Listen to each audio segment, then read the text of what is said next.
Welcome to WMB1 Radio and Straight to the Point Sports, where we're here in our downtown studios, and I'm with the regular cast, Steve Lopes and Derek and Show. What up, everybody? What's going on? So we know that we've got our participants now for the Super Bowl. Boo. Yeah, we somehow, some way, I had a funny feeling that Derek wasn't going to be too too happy about the uh the outcome. the outcome in which we should call him Riverboat Dan instead of Riverboat Ron. But we'll talk about it. We'll talk about the events leading up to and including some questionable decisions in which Dan Campbell chose to gamble and came out on the wrong side of the L. Also, we'll look at the AFC Championship. Old Reliable. We say old, but he's by no means old. 28. By no means old. Mr. Pat Mahomes. I told y'all if I were a betting man, I wouldn't bet against him. And that's how I feel moving forward. But we'll get to that as well. Also, we can talk about the coaching carousel. It is now completed. And what does this mean for people like Mike Vrabel? Good coach. Bill Belichick, your guy. He didn't want it. He didn't want it? No? He didn't want it. He turned it down. Okay. Pete Carroll. Pete Carroll, yes. So there's a lot of veteran coaches out there who have been, who've been shut out this go round. It doesn't mean next year, they'll be looking from the outside in. Sometimes it's better to take a year off and refresh yourself and get the feel back for it. I know Bill Belichick must be kind of fuming inside, but word has it that did it to himself. Word has it that he's going to take a broadcasting job, which boring. Yeah, I don't Never see talk. him. Actually, I don't. He talks. He does talk. Actually, when he did that Army Navy, the Army Navy game, he had was personality. pretty good. Yes, I guess it's just what he brings to the table as far as you don't want to give out his game plan. Yeah. He stays pretty much bland when he talks to you, and everything is one question answer, move on to the next. One question answer, move on to the next. To the next. I get it. But it's just one of those things that it kind of makes you wonder. Kind of makes you think about what his next move is and what he'll be doing moving forward. So we'll talk about that. Also, and moving over to another sport, the NBA, right? We're going to talk about is Philly now in trouble? Joel Embiid hurt a couple of nights ago, and now he's in danger of also missing out on the NBA MVP because of the new rules and regs in regards to having to play a certain amount of games. And he's 5 games away from that. So, we'll talk about that. And we'll talk about some other NBA news. Also, we need to talk about the Los Angeles Clippers. They are on fire. When they made those moves, we were like, "Oh, they're not meshing. There's only one ball." Well, they learned how to play together. They lost 6 straight games. Yeah. Ever the best record. Ever since Westbrook. I said Westbrook. Went to the bench. It's been nothing but positiveness. Nothing but them having a good record as well. We got to give props. So props is due. It's the New York Knicks. Yeah. Ever since the trade with Anunoby, I can't even say his name. Anunoby from the Raptors, Toronto Raptors. They have had the best record and over one of the best records over in the past month. I know the best record actually in the East. But I think they just suffered an injury with Randall. Shoulder injury. But yeah, we'll talk about that as well as some boxing news. All right. Um, but we got to get started. And as you know, we open up the lines all the time to anybody who wants to call in and talk about whatever you want to talk about, because that's what we're here for, right?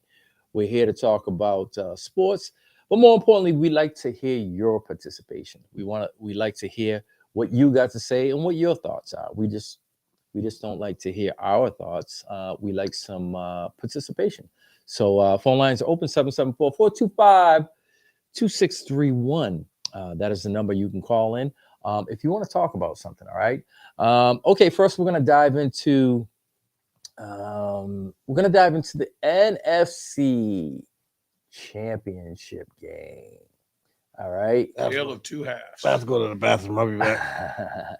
Yeah, I had a funny feeling that Derek would want to skip this portion of the show, but like every true man, you gotta hang in there. Of course. Hey. You gotta hang it. Just look at it this way. Look where you were.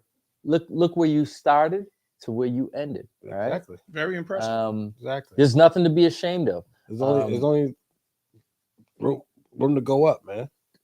Well, only one team finishes the season happy. Yes. Yeah, no, Even the loser of the Super Bowl is not. They're going to feel like their season's incomplete. Not for nothing, and I hate saying this, but I'm satisfied with my season. Well, you got to look at what you did. 30 years 30 since you've last been in this position. Made it to the NFC Championship. Yeah, so you got to look at it as a whole and be like, nah, I'm good with it. And don't still get me wrong. got some free agent money and some draft capital to add to what you already got. So we're looking at 70, close to 70 million right now. Yeah, so having all that extra money, and now they're a destination. Nobody Yeah. wanted to go there for a Yeah. while. Now people want to go there. you're going to be an attractive destination for some free agents that are like, hey, they just made it to the NFC Championship game. That's a spot where people are going to be looking to go to. Especially defensive That's players, in my opinion, we because you need- already that's got what- everything on offense. That's what we need. We need So whatever defense. you need, people are going to be like, I could be that piece. Let me go there and help them get a ring. Absolutely. There'll be a defensive back. There'll be a linebacker, an edge rusher. That kid from the Vikings, the edge rusher. You don't know where near Detroit. So let's talk about the game. It was a game of two halves. Started fast for them right away. Took you what, 3 plays? All but 3 plays to score. Kind of marched down the field and did whatever you wanted in the way of running. Yeah, pretty much. Took away that intimidating stigma that was attached to the San Francisco defense. Yeah. We ran the ball down their throats in the first half. Yeah. And stopped running in the second. Yeah. So in the first half, everything was going the way of Detroit. You couldn't ask for a better start. They got the ball, made a statement, 3 plays, touchdown. Okay. And then, you get out to a nice hefty lead, and then the question mark started. Yeah. Okay. Was it before the half? There was one. Before the half, There was right? one before the half. Before the half, we were sitting there and we're saying, you're looking and you're saying any positive points are good points, right? Yeah. And I think, just wanting to put, your foot on their neck when you already had your foot on their neck, to keep that all gas, no brake mentality. And it came, we know that 50-50 is hindsight, and everybody could play Monday morning quarterback afterward and point at that. But it always is good when it works out. When it doesn't work out, that's when you get, persecuted and everybody starts questioning your judgment. And let's be real, this isn't the first time it's happened, right? It happened a few weeks prior when you played against Dallas, 3 consecutive times. so I think that was the beginning of the turnaround. And then, second half starts. San Fran finally breaks through and scores. And then right after that, you fumble. Yeah, the fumble. That fumble Fumble. was big. And it was only 2 plays. Literally, they scored 14 points in less than 4 minutes. The turning point in that game to me was that IU catch on the pass interference. I'm going to go with the fumble. I'm going to say the fumble only because. Yeah, but even after the fumble, we still had a 10-point lead. Yeah, but this is where it started to rumble out of control. The fumble gave San Fran hope because for a quick score. Yes, and they did 3 plays and they were in the end zone. It was quick. They had, it was their initial drive. I believe you guys only had 2 plays and then you fumbled, and then they get the ball and 3 plays and they score. So now you can feel the momentum starting to swing. And if you recall, I said it right. I said you need somebody to make a big play, to step up and make a big play. And unfortunately, you guys went against what you were doing the right way, and which was running the ball, and it was like pass out. I believe you can correct me if I'm wrong. I believe you threw the ball 26 times or 28 times and ran it 16 times. Not enough. It was 2-1 almost, which paled in comparison to the first half, which was reversed. Yep. And you got to remember, right? When you pass the ball, the clock stops. So you're not only are you helping them with clock management, but you're killing yourself because there's no continuity. 3 and out, 2 and out, with turnover. So now you're giving that other team hope, and now they're starting to move the ball. And it did from there. What did you think the turning point was? I think it started with them getting greedy toward the end of the second half, and then it really became an issue with that fumble. San Fran had a short field. They didn't have to work for it. They got closer. Then they stopped them, and then they came back and scored again. They scored no points the whole third quarter. And you had a chance to, but didn't. And then made it easy for them because of that fumble. And I was just like, wow. It was like the game of two. It was like the tale of two games to me, because you did everything right in the first half, and then it just felt like you had mentioned, that they just wanted to go for the kill instead of just keep doing what made them successful. Yeah. So go ahead, Derek. Tell us from your point of view, from somebody who actually roots for the team. What do you think they went wrong? They stopped running the ball. That's like, even if they mixed it up, passed here and there, or even threw a run here and there, they just stopped. They were, if I'm not mistaken, Montgomery was averaging like 8.3 yards a carry or something like that in the first half. Yeah. Why would you stop that? Like, I don't know. Yeah. And now it opened the floodgates, because you guys went for it again. Well, you had a number of drops. You had a couple of drops. Reynolds. Big drops. Third down. Third down, fourth and down. a fourth down.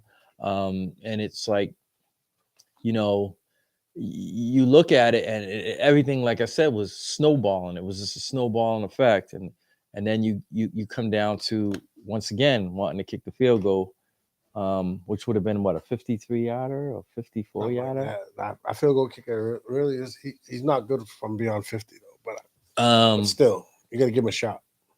Yeah, well, at that point, any points would have been better than no points.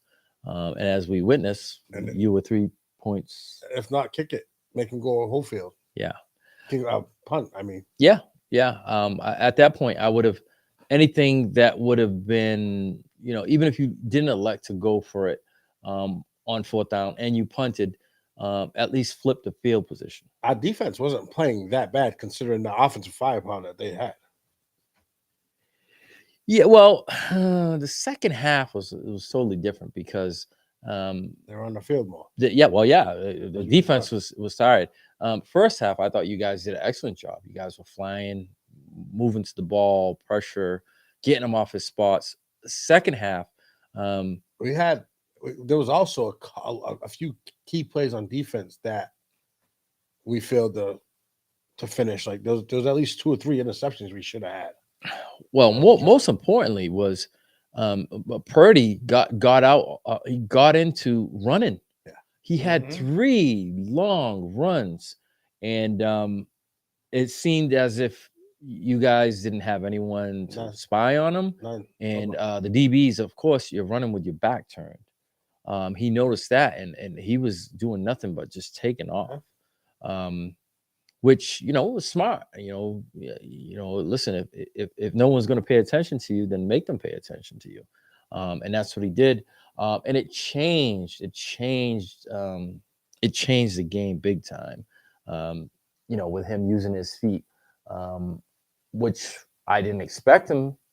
I didn't expect him to go ahead and use his feet. But it's just one of those things that. You have to have the ability to switch up on the fly. Yeah. And they didn't do that. He did it once. He did it twice, and then he did it a 3rd time. And then by the time they probably addressed it, it was damn near too late. There was 24 points scored, straight points, and now San Francisco it has got all the momentum. Yeah, the momentum and now the pressure is on you guys. And from the standpoint of experience, you guys didn't have much experience. I know sometimes experience doesn't count, but it seemed as if everybody tightened up. Giving up that last touchdown that we gave up hurt. Oh yeah, if we'd have gave up a field goal, you would have kept it. Yeah, you would have kept. Came down and scored a touchdown right away. You would have kept. But yeah, it kind of broke. And I felt that once they took the lead, I felt that things started to. You guys started to like press and just not let things come naturally. Trying to get it all in one. That's that inexperience, but yep, trying to get it all in one, and it played right into their hands. It just, like I said, it was a snowball effect, and it didn't end well for you guys.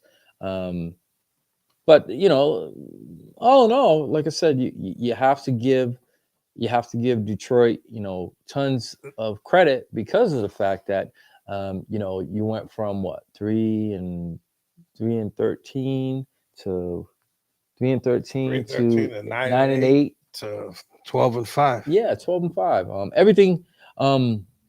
Everything happened perfectly for you guys. 3-13-1. Yeah, you had a tie with Pittsburgh, right? Yeah. Everything worked out really well for you guys in the way of Dallas stubbing their foot, which gave you guys an extra playoff game at home before, basically 2 playoff games before you had to go on to the road in the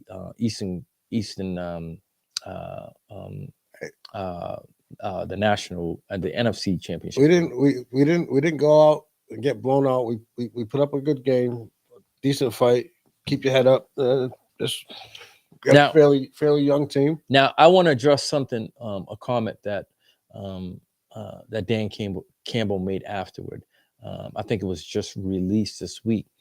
He made a statement, and he said, "This may be your best chance to have ever gotten here." How did you feel about that? At first, I was kind of I was bullshit. I was pissed off, but obviously, I follow the Lions groups and stuff. It came out in the wrong way, kind of.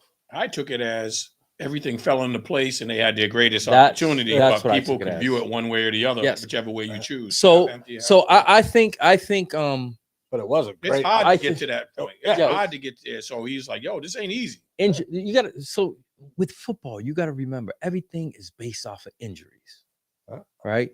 If you don't have any injuries to your core players, being your quarterback, your wide receivers, and your running backs. I'm talking about once the playoffs start. Yeah. I'm not talking about during the season. I'm talking about, nothing. Yeah, and you guys are pretty much fully healthy when going into the playoffs. To go through, to go through a 17 game season and at the end have it culminate perfectly the way it did, and for you to have not only one home game but two home games, and for you guys to go the route that you went, I think that's what he was saying. Now next year you're not sneaking up on anyone. No. You're not sneaking up on anyone, and next year you're going to get everybody's Sunday, Monday, Thursday's best. And people are going to be geared and locked and loaded for you guys. So I think that's how he meant it, and I think he also knows the rigors and the the blood, sweat, and tears that it takes to get there. You have to have some luck, and I think that's what he was leaning toward. I don't think he's like, oh, we're never going to make it here again. No.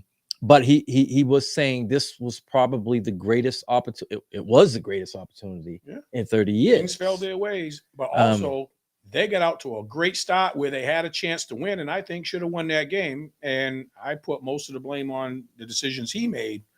But the team is stacked. Like we were talking earlier, some free agency. Now that you're a destination, everybody's going to want to go play for the upstart Lions. They represented very well this year. There's going to be some key free agents that say, "Hey, sign me up." And you have drafted very well. He's a coach that players want to play for. Yeah, he's a player, right? But he has to learn the difference between gambling and making the smart move. He hasn't figured that out. He's made 4 or 5 moves this year that I've seen. Yeah, that are very questionable, and he's lost on all of them. No, the ones that I've seen him lose on 4. There's a lot. There's a lot that he might have won, but that's too much of a risk. The whole Dallas thing, the halftime of this game, and then the whole second half. Never. Why would you abandon the run game? Right. I don't know. Why would you not kick the field goal? I mean, it's a tough pill to swallow, but it's experience for him as well. Right. He's only in his second year. That was only third year. This is third year. It's experience for him. Just as there wasn't much playoff experience for his team, there wasn't any playoff experience for him as a coach. So if he were ever to get in this predicament again, I think that he may, draw back on this and be like, listen, I may need to dial it down and play a little more conservatively, as opposed to, like I said, all gas, no brakes, and do things differently. I wouldn't be surprised if they had a meeting of the minds and that was discussed. Like, we like everything you're doing, but you got to learn to be a little bit more conservative sometimes. We don't mind you going for the gusto, but you do it a lot when you don't have to, like right before halftime, Yeah. They had a chance to kick that field goal in the second half. Like, there's no need to have to gamble then. If the game's on the line, do what you got to do. You want to win instead of tie? Okay. But some things just were like, I don't get it. Yeah. I like I said, I believe, it's a lesson learned.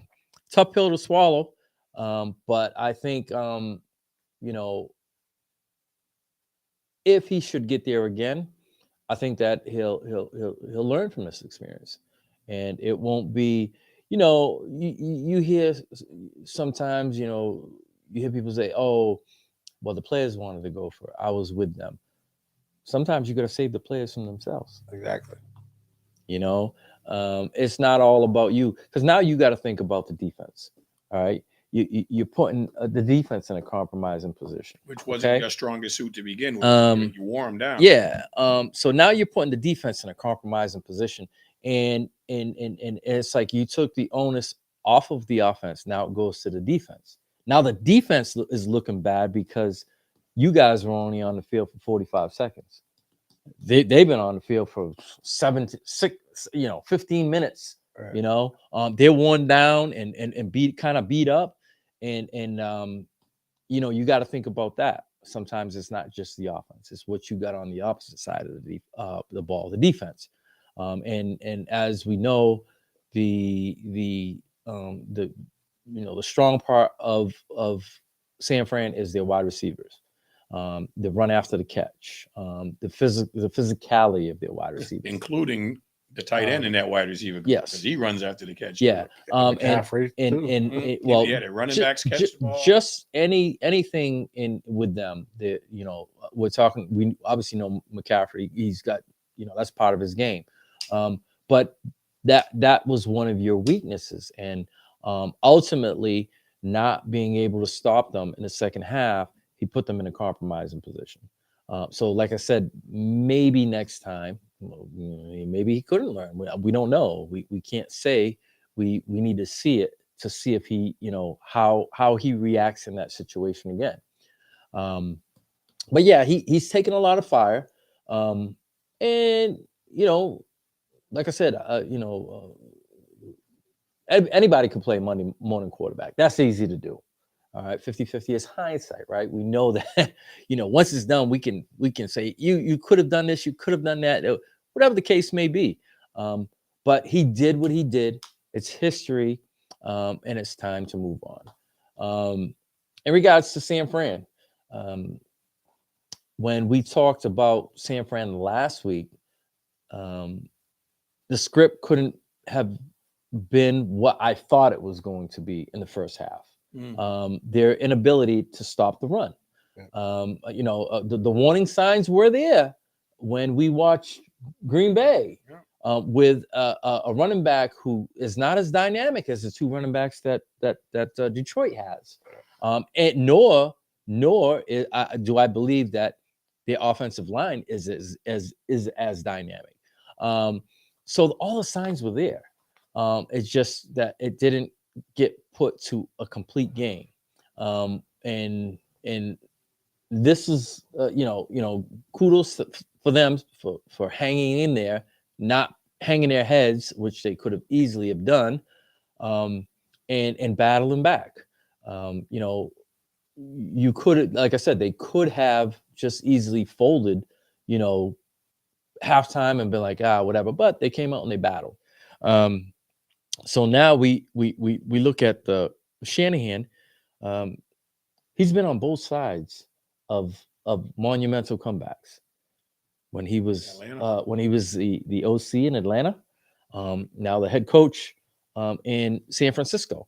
So he's experienced the highs and the lows, and now he's on the right side of the ball, and they're moving on to the Super Bowl. So congratulations to them. And we'll talk about, is there anything you want to add to before we move on to the AFC? No, I think we touched everything on that game. I'm just happy that we got our whole coaching squad coming back. Yeah, that's key. That's look at Philly. Yeah, look what happened to Philly. Breaks up the continuity. Yes, it does, because you've got one person's, the way one coordinator was thinking and used the personnel. Now you come in and you got somebody's a total different fingerprint on it, a total different scheme. Now you have to adjust to it. A lot of times it'll take a couple of years before they can really acclimate to it. And as we've seen, Philly, they hired, they've got themselves a new Seattle's defensive coordinator. Well, no, I'm talking about the offensive coordinator. Offensive coordinator, yeah. The Chargers. Yeah. Kellen Moore. They took him, and I think they looked at what he did with Dallas in the last 2 years he was there with Dallas. They went gradually increased every year. They went, actually, when he was not re-signed, He was the highest red zone scoring offense. One of the, I think, number 2 in overall offense. So I think they looked at that and were like, you know what, we need somebody to be able to put up points and to utilize them. And he was considered that boy, that new boy wonder that was coming through. Although it didn't really translate um, for the Chargers. I don't know if it was because of injury or whatever the case They may had a be. lot of they had a Yeah. lot of key injuries. Yeah. That's what I'm saying. I don't know if it didn't translate over, but now he's with Philadelphia, and we'll see what he can do. But yeah, the OCs and the DC, the Cowboys are going to go through it now. They don't, I don't want to get into the coaching thing, but because we're going to talk about the coaches, but now they're losing their defensive coordinator, and you're going to have a new guy coming in. Whatever that new guy does, that's going to be, everybody has a preference. Adjustment time too. Everybody has a preference, right? Some guys like to go. Some guys like to be heavy on the line. Some guys like to be light. Some guys like to have both. You know what I'm saying? But it's a different change in philosophy. And now the guys need to be able to acclimate to the new person coming in. So now we'll move on to the AFC Championship. KC, old reliable, 6 years. 6 years straight now. And what? It's not 6 years straight. Into the AFC Championship game. I didn't say 6 years straight, but Super Bowl. I'm sorry. 6 years straight for the AFC Championship. What is it? 4 out of 6, right? 4 out of 6 they've been there.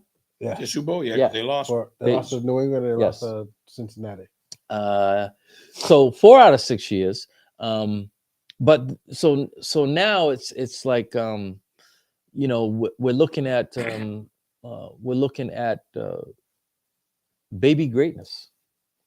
If he should hypothetically go on to win this, They said It's halfway to Tom. They said it's a better 5-year Yes. run than yes, Tom's. I think they Tom won in his 30s mostly. they Yeah. showed the first 6 years, and the numbers were they were there, but Pat had him in everything. You gotta remember too, we're talking about the early 2000s as opposed to the early 2020s. Offensively, the league has evolved into a passing league, so you expect that to be more. But you look at completion percentage, touchdowns to interceptions, all that Pat has him in.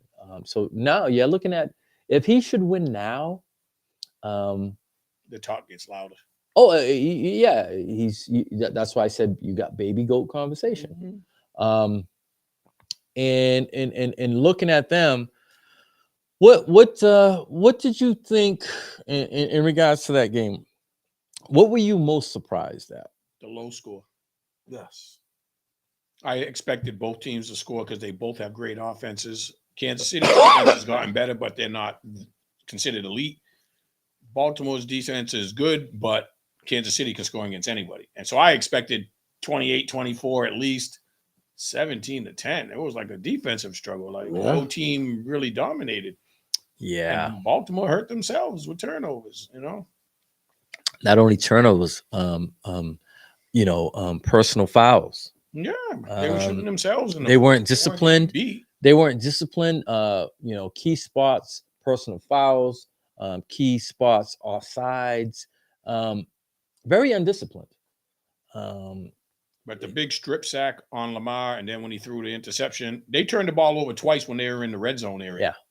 And I was like, wow, that's very un-Baltimore like, What I was surprised most was the fact that Lamar Jackson wasn't Lamar Jackson. Yeah, they Lamar didn't game plan Jackson. for him. Lamar Jackson, we didn't see the design runs for him. We didn't see him get out to the, on the edge. It's like to they make had him a dual threat game plan. Yeah. for it. Like they wanted to prove that he was a complete quarterback rather than play to his strengths. Almost. So what I like to liking it to is what the Seattle Seahawks did on that one play when they should have ran the ball and and they passed it. I want to say that with Baltimore, they were like, okay, you can stay in the pocket and you can sling it, and don't worry about running because you don't have to. What got you there? His legs. Being an athlete, let's just put it out there, being an athlete, the ability to get out to the design runs, the escapability, being able to create on the run because of the fact that once you get to the outside, now it turns into a scramble drill. It turns into sandlot football. What is he best at? He's best at doing that. Yep. Being on the move, being able to find people open. There's nothing worse for a DB to run around when a guy breaks his route, and then they stop freelancing, because now you got to watch your guy. Now you got to watch the quarterback, and you're at a loss. You're at a loss. And none of he could do none of that. So for me, the most shocking thing was not letting Lamar be an athlete that got him there. Not letting Lamar Jackson be the MVP that most likely he's going to win.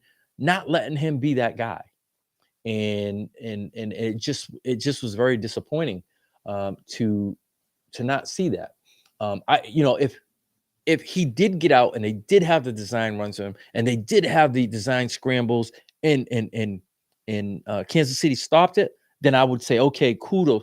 But you took probably 60% of the game plan and you threw it off the table.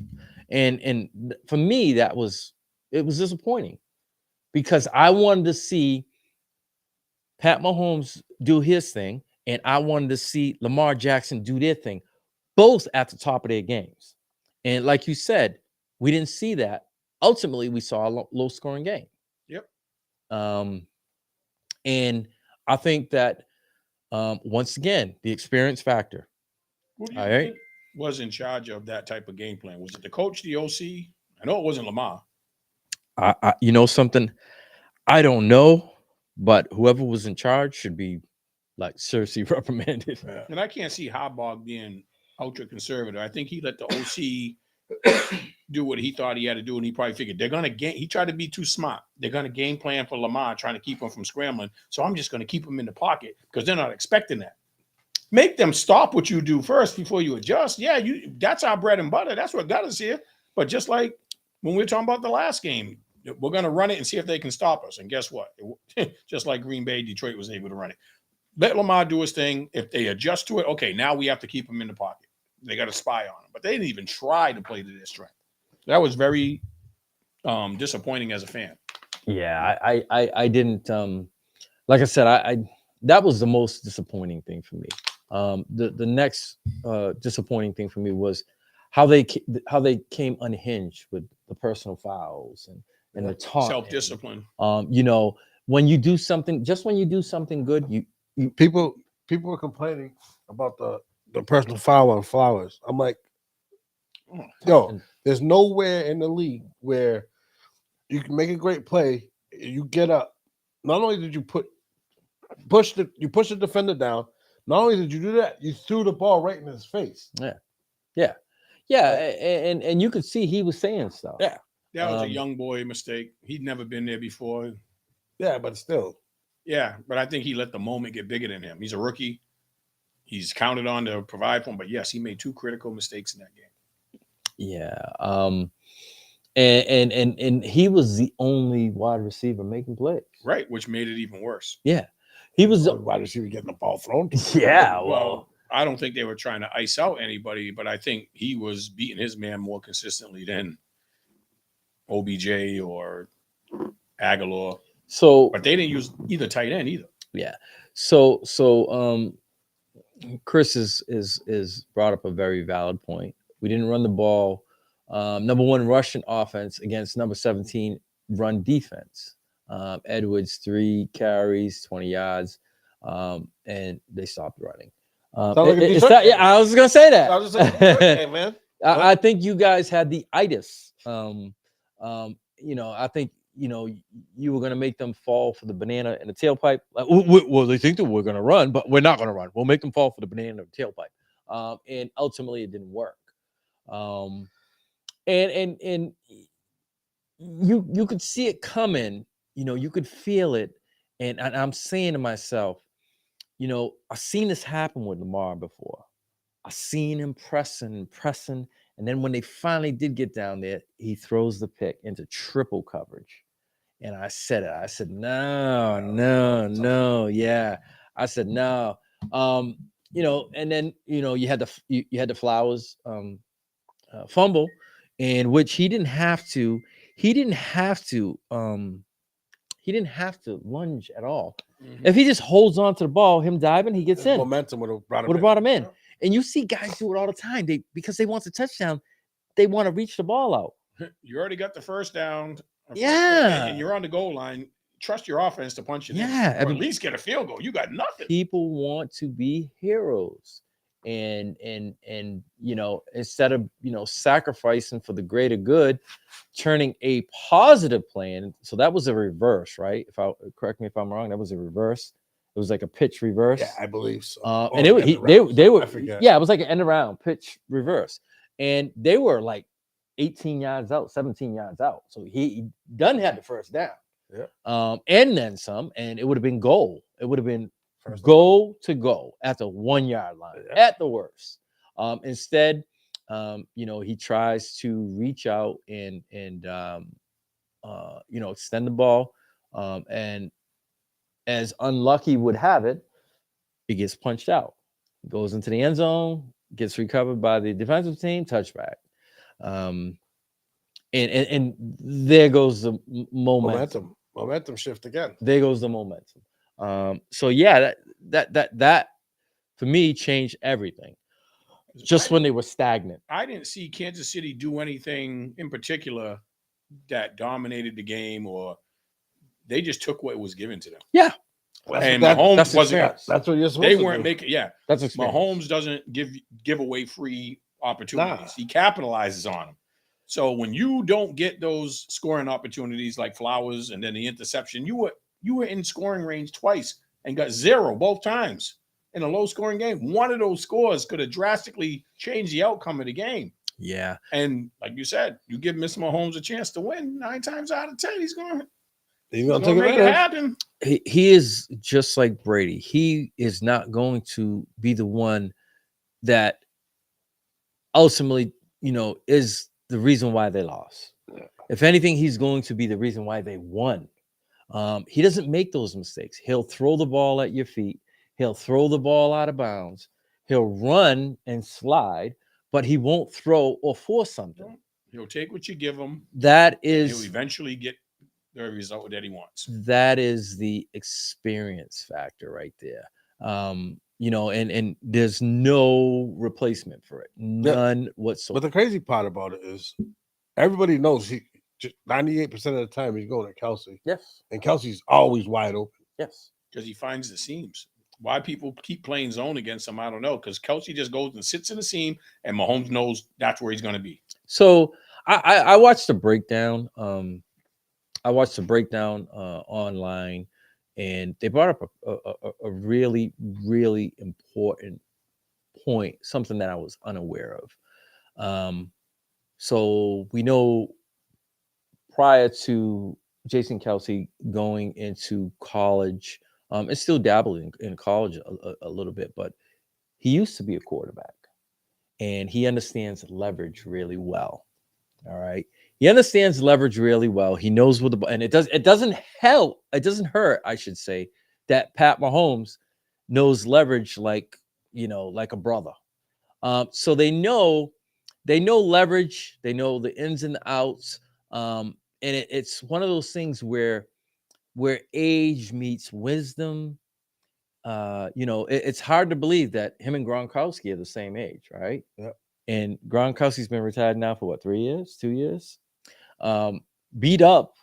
Gronk, his body was that body age really, yeah, since college days at Arizona State. Yeah, his body really got beat up, and you look and you look at Kelsey. We don't hear about Kelsey Piden except for the Super Bowl. We don't hear Yeah. off season a whole grunt. We heard him partying every week.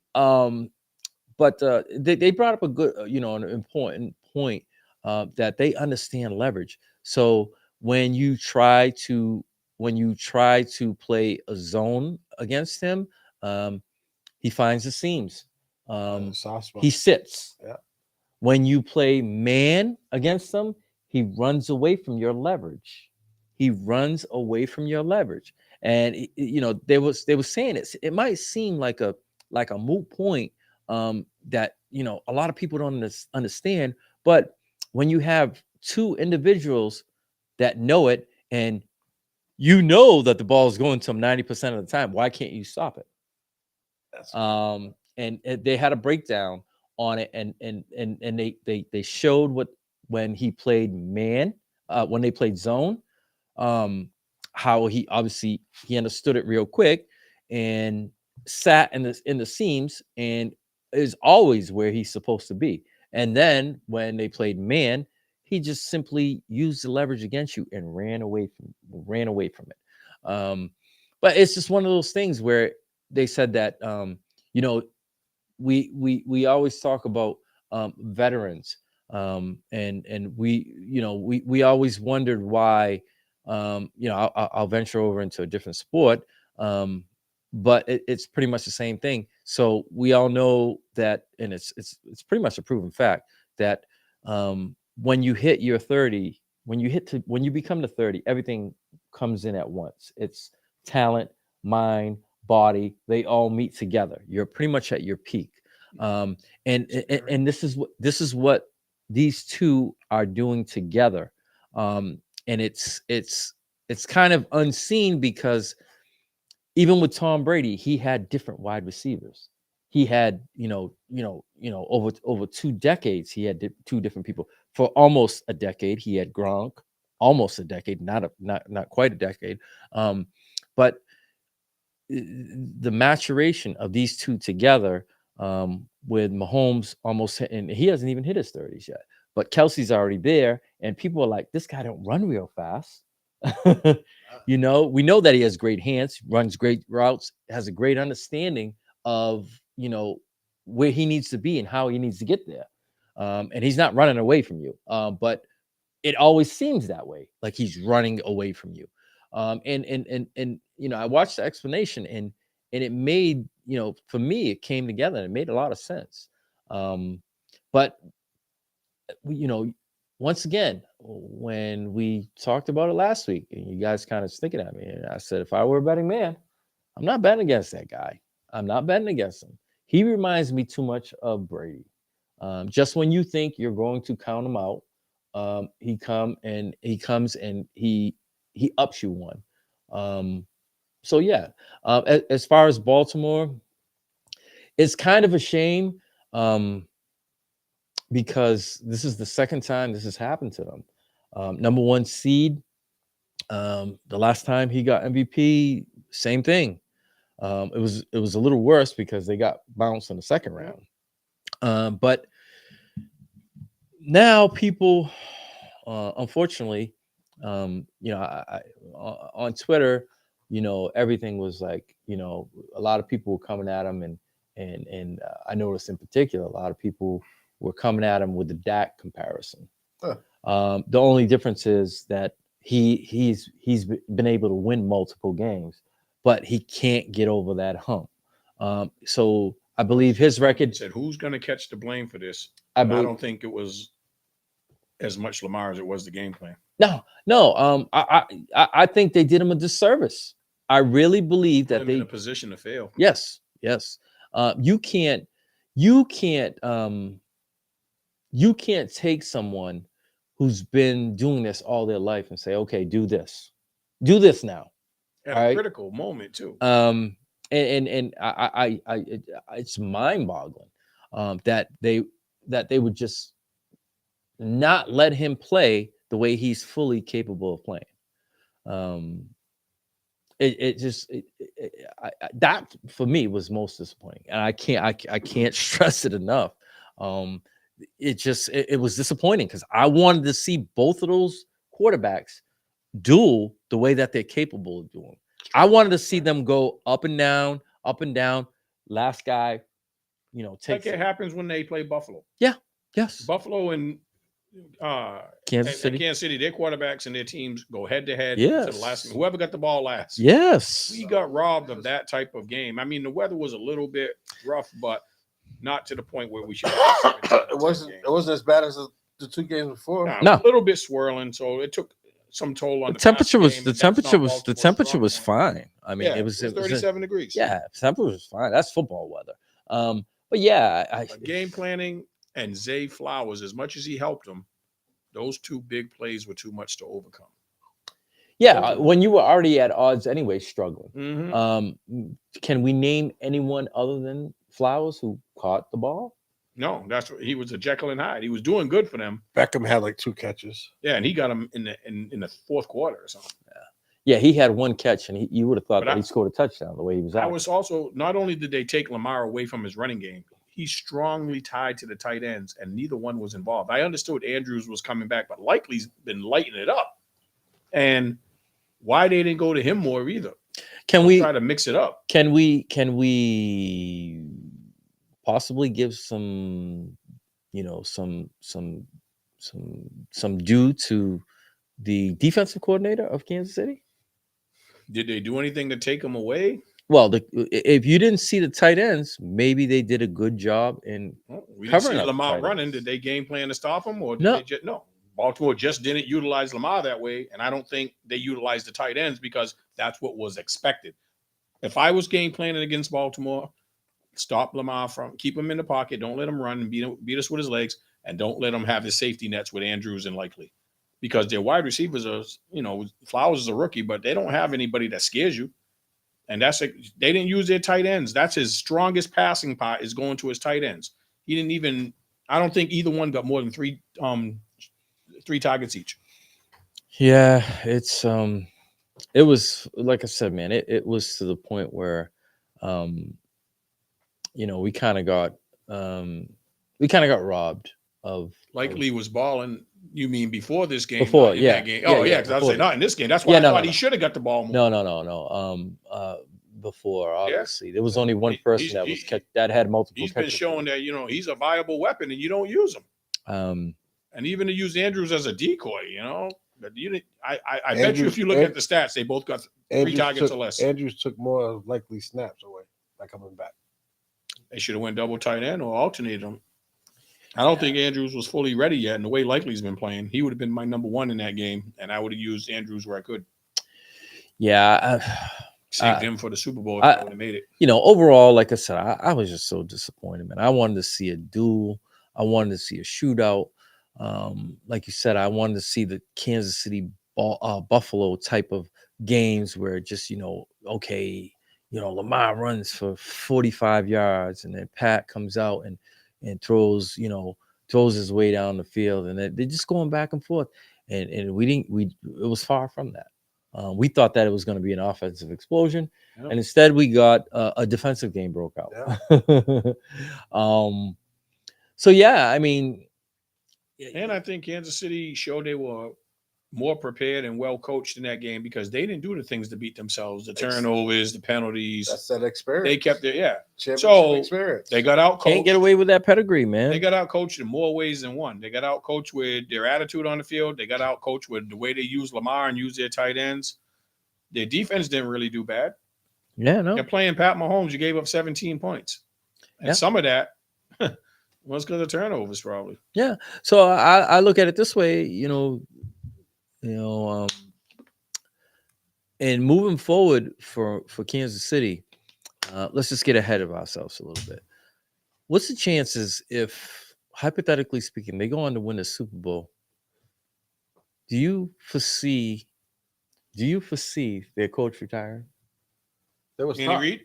Nope. talk. I think as long as he's got Mahomes in his prime and he thinks he can win, I think he'll stay. There was some talk. If KC wins this game, he's up there in age though, right? He's not 70 yet, but he's pretty close. He's up there. They were talking about him going off 67, 68. He's been battle tested. You look at what he did while he was in Philly.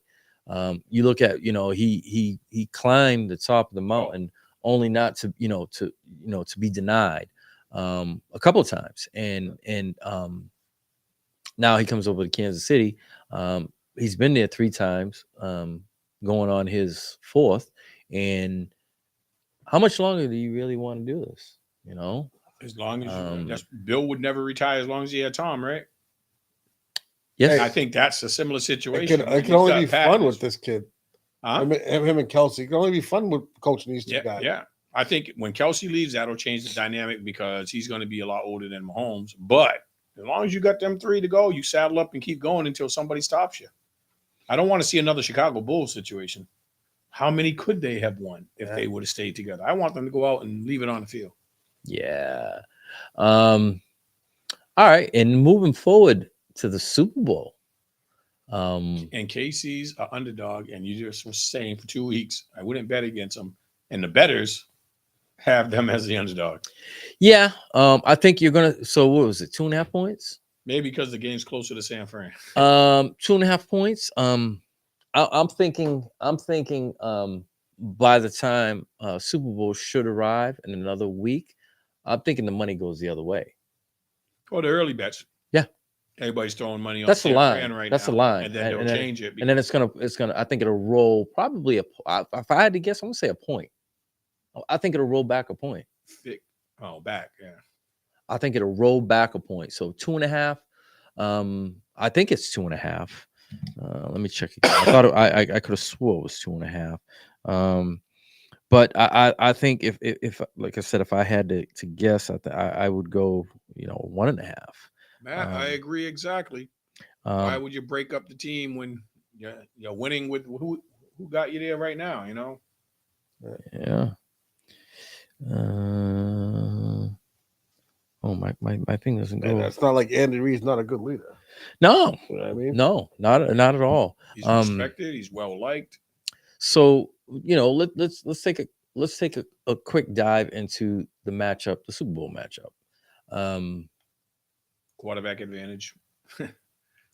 That's easy. I mean, running game advantage, opposite. Yeah, running game is opposite. I think everything pretty much is going to favor San Fran. Yeah. But we all know it doesn't always work that way. You got to get out on the field and play. If you were to take San Fran's roster and put it against Kansas City's roster, man for man, San Fran wins by a mile. I think they win by a mile. I think they got a lot higher payroll. Yeah, that's one of the reasons they got that. McCaffrey, they got on a contract that wasn't that bad.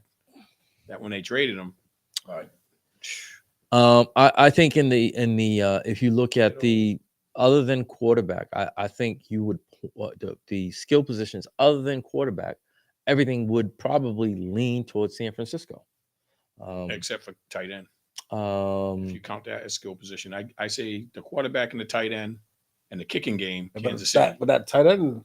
No, Kittle's good, but he's not. Yeah, Kelsey. He's not Kelsey. No, he's not I would think it would. It's a step up. It's a step up.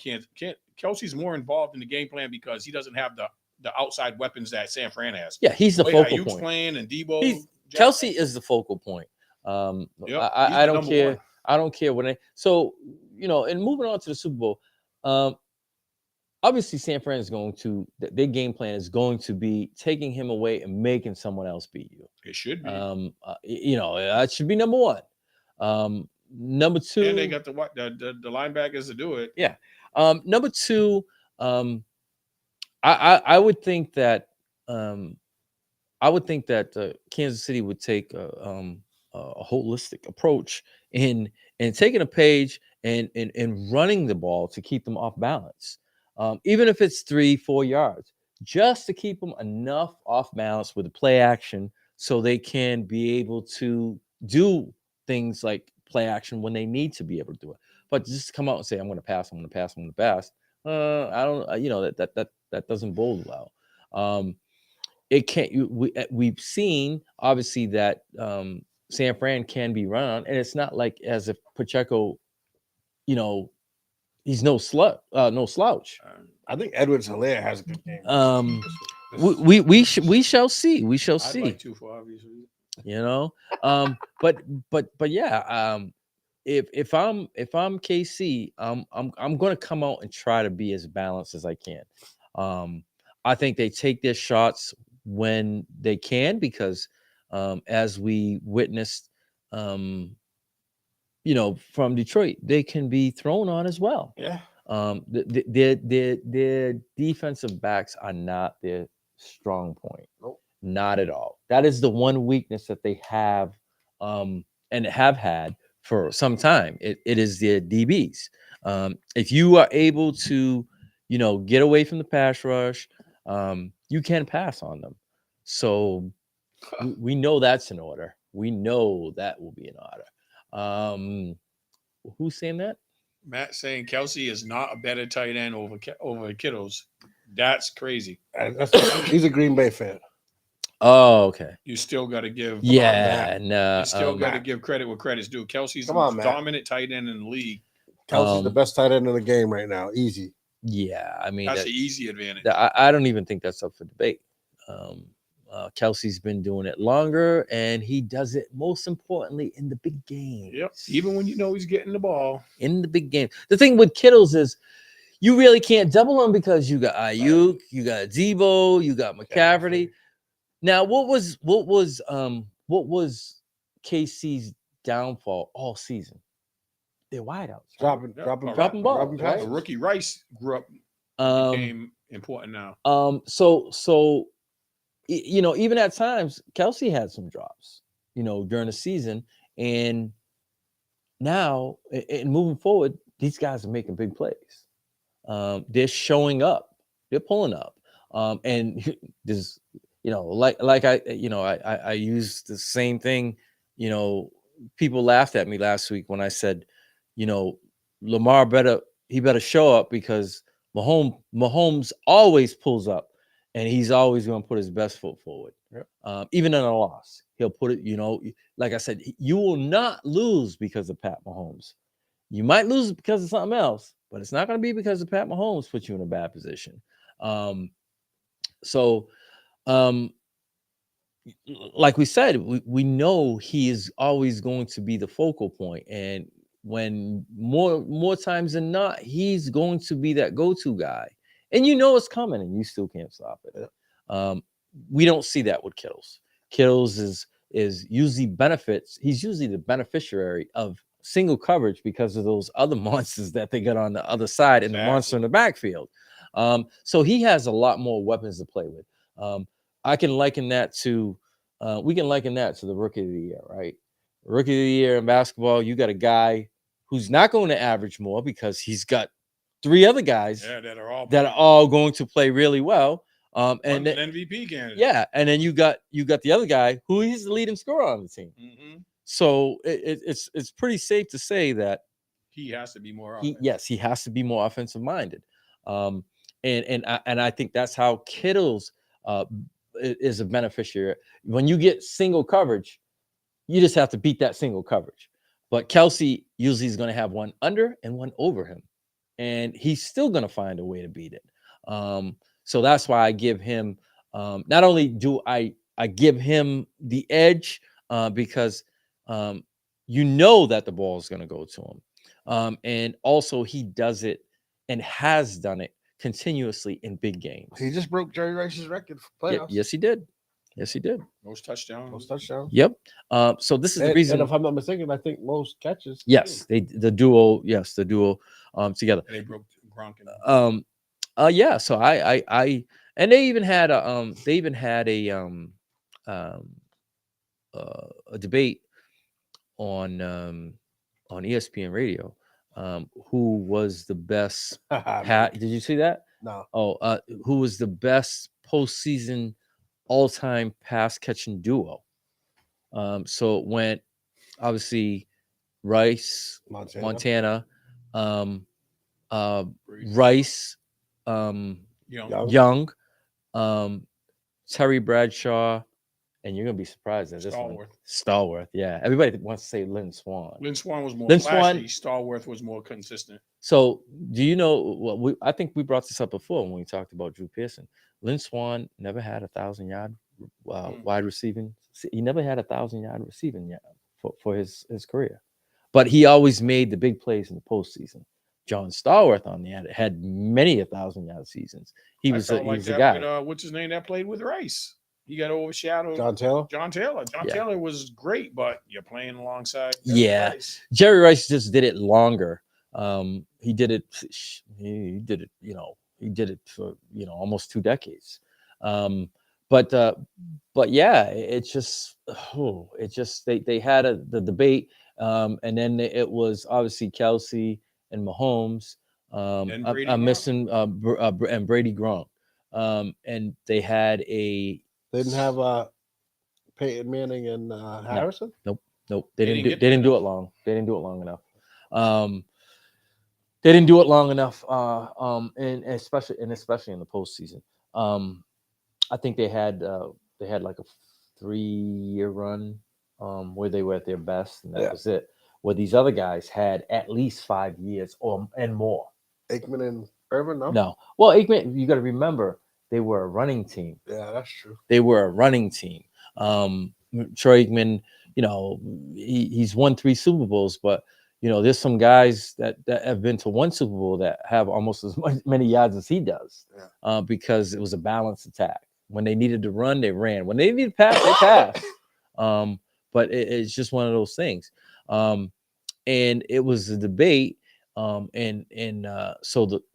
the top ones that came up obviously were Mahomes and Kelsey, and then Brady and Gronk, and then it was Stallworth and Bradshaw, which I was kind of surprised at. But when they showed the stats, I'm like, wow, you really couldn't argue with it. And now we're talking about late 70s, early 80s, and them guys still had a good clicking, that you didn't have the rules that you had now. Yeah, no. You used to be able to go and literally grab dudes all over the field, take their heads off, illegal hits, everything, head hunting, everything was good. He was up in the booth. Yeah. And to look at it now, to have them in the same breath, I was shocked at it. But yeah, that kind of caught my eye, and they've just broken all the records, the duel, and they've only been doing it for 6 years, but it's 6 years consecutive. Yeah, I know. 6 years consecutive. We talked about Gronk. Brady didn't have him, for a whole decade, and he had other pass catchers in there doing it, in between. So that was the difference. Moving forward with those guys, they've been doing it 6 consecutive years, and at a high level too. And people seem to forget, man, they just lost their best wide receiver. Yeah. And guess what? All they've done is gone to two more Super Bowls without him. Does it look bad now? Everybody will say, "Oh, you're gonna miss him. Okay, we're gonna miss him. We're just going to. We won 1 Super Bowl, and we're on the verge of possibly winning that another extra one. money in those draft picks. Exactly. The defense was horrible when he was there. Exactly. They knew that keeping one guy wasn't going to help fix the defense because you had too much invested in him. And what they did was they said, you know what? We can draft younger, we can draft speed, but we can't draft a guy who's going to be a possession guy and the key guy. Because let's face it, when they needed 40 yards, Tyreek Hill. Yeah. When they needed someone in the red zone, who'd they go to? Kelsey. Enough said. When you need that key reception, we're going to Kelsey, and they chose him. And I mean, it doesn't look bad right now. Doesn't look bad at all. So yeah, the duel, they look good right now. So how do we see it playing out? I thought about this like the day after the game was over, and I started envisioning how the game was going to go. I think that it's going to be a close game. And when we get down to it, Um, I just have more confidence in Mahomes than I do Purdy. I do. Um, I think this is going to be the end of the Cinderella slipper for him. I don't think he'll be able to do the same things that he did against Detroit because they're going to game plan for it. I think Kansas City has a good defense, not a great defense, but I think that Pat Mahomes will be able to do enough just to keep them off the field enough, just to keep that offense off the field enough. And once again, let's see what Purdy can do for 2 consecutive weeks if he's playing behind. Enough. This defense is a little bit better than Detroit. So. Yeah. I think all around they're not great, but together collectively as a unit, they're good. They're good. Were they top 10 defense? Were they top 10 defense? I think they were like 17th this year. So Who, KC? yeah. No. I thought they were better than that. I thought they were better than that. I actually thought they went went from the end to the middle of the pack. We were talking about a stat. Why didn't they run the ball? Because they were 17th against the run this year, and against the pass, they might a little bit worse or a little bit better, but somewhere in that area. But I think that I